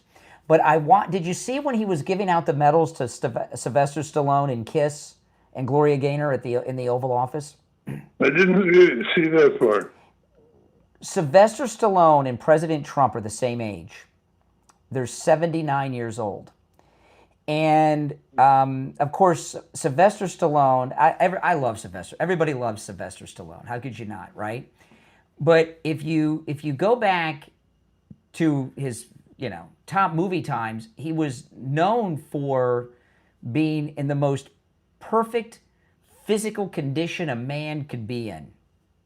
Right? I mean, like in Rambo with all the pictures with the shirts off and everything else. And when President Trump gave him his medal, and he did not look well, Sylvester Stallone. He's 79. He's the same age as the president. He had a cane, and it was a fancy cane, but he wasn't walking all that well. And when President Trump awarded all the medals, he gave the medals to Michael Crawford, from the Phantom of the Opera, Stallone, Kiss, a couple other people, and Gloria Gaynor.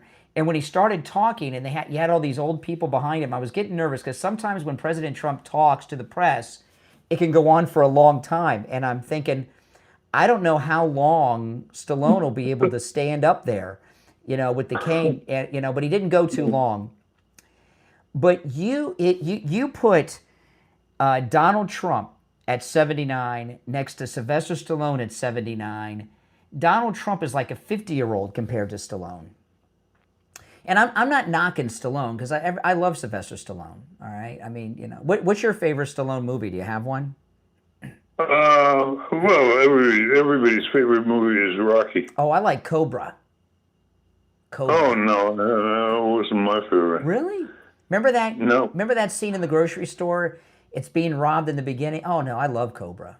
It's Bridget Nielsen's in Cobra. I love Cobra. Well, anyway,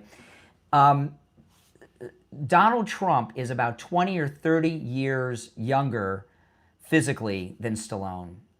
And if you would have gone, you know, Rambo 3 and all that stuff was like in the mid 80s.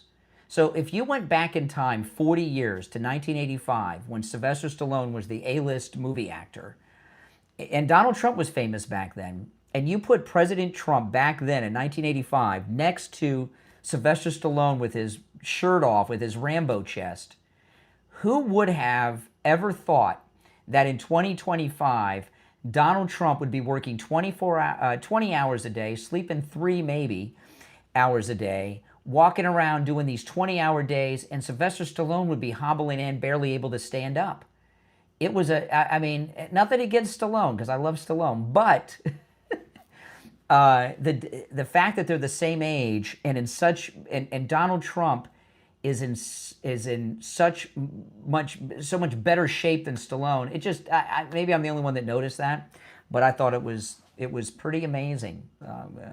But Stallone deserves the medal. Nothing wrong with him getting the medal. I wanted to talk about Wings Plus, Steve, on Sample Road in Coral Springs.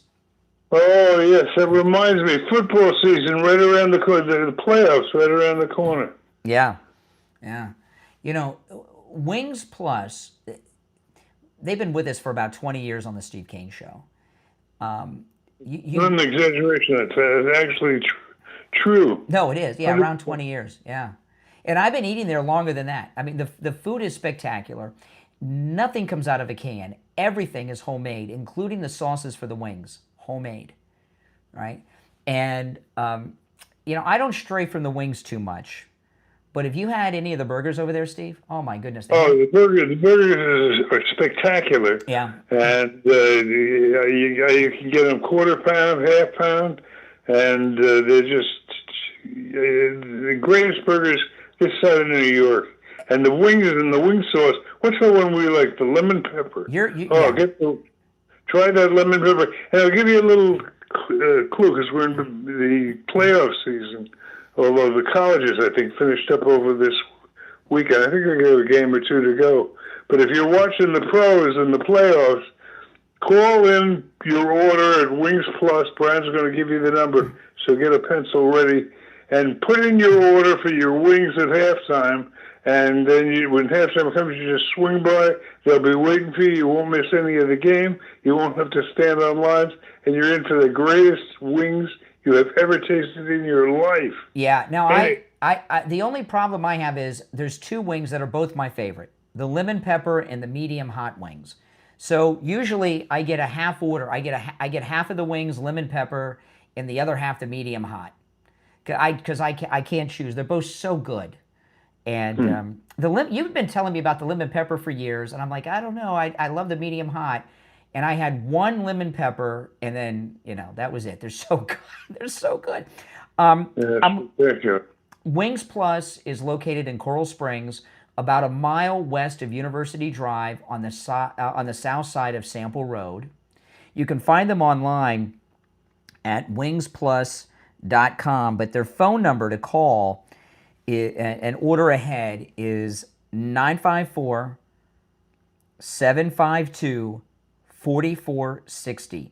954-752-4460. Now, I just want to say one last thing about Wings Plus, if you don't mind, Steve. No, go ahead. Okay. Restaurant food in general, around everywhere, it's just not like it used to be. So many restaurants have lowered their quality. That is not the case at Wings Plus. Steve, I don't know how they're in the profit zone. Not only is the quality of food spectacular, the wings actually are filled with chicken. not hidden with a bunch of grizzle and breading like other places have. It's a lot of chicken.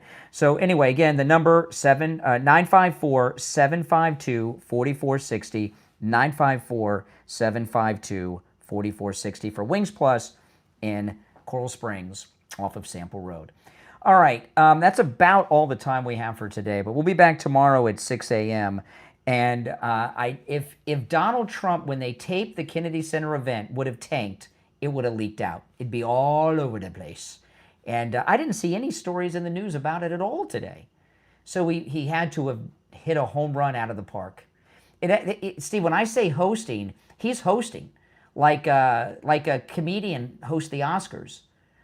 He's amazing. Yeah, I mean, no president has ever done this. So when we get to see it, it's going to be strange to see a president actually hosting an award show. It's going to be a little weird, but I know he did well, and I can't wait to see it. It's going to be on CBS, so and the Paramount Plus app, and Sylvester Stallone's new show's on the Paramount Plus app, Tulsa King, which is a really good show. If you haven't seen Tulsa King, Steve, you should see it. Well, listen. Yeah, we're out of time for today. We'll be back tomorrow at 6 a.m. And I have noticed the liberals that called in today, they're not doing well. They're not. There's just, I know it's the holiday period. Between all the winning and it's holiday time, they're losing their minds. You're listening to Florida's longest-running radio show, The Steve Kane Show, on the radio since 1977, celebrating 49 years on the radio. After the first of the year, Steve, we're going to, in August, it'll be 50. We're going to start the 50th in August. That's the anniversary. All right. Yeah, 8-9 months. My name's Brian Craig. Steve Kane has been here. Thanks, everyone, for tuning in. If you're on hold, stand by. We'll be back tomorrow at 6 a.m. It's The Steve Kane Show. God bless America, and God bless Donald Trump. See you tomorrow. All right, Steve, I'll call you in a bit. You got it. All right, take care. All right, guys, hey, listen, thanks for watching. If you're new, make sure that you subscribe, all right? This is where MAGA comes to talk. My name's Brian. Thanks for watching. I'll see you later.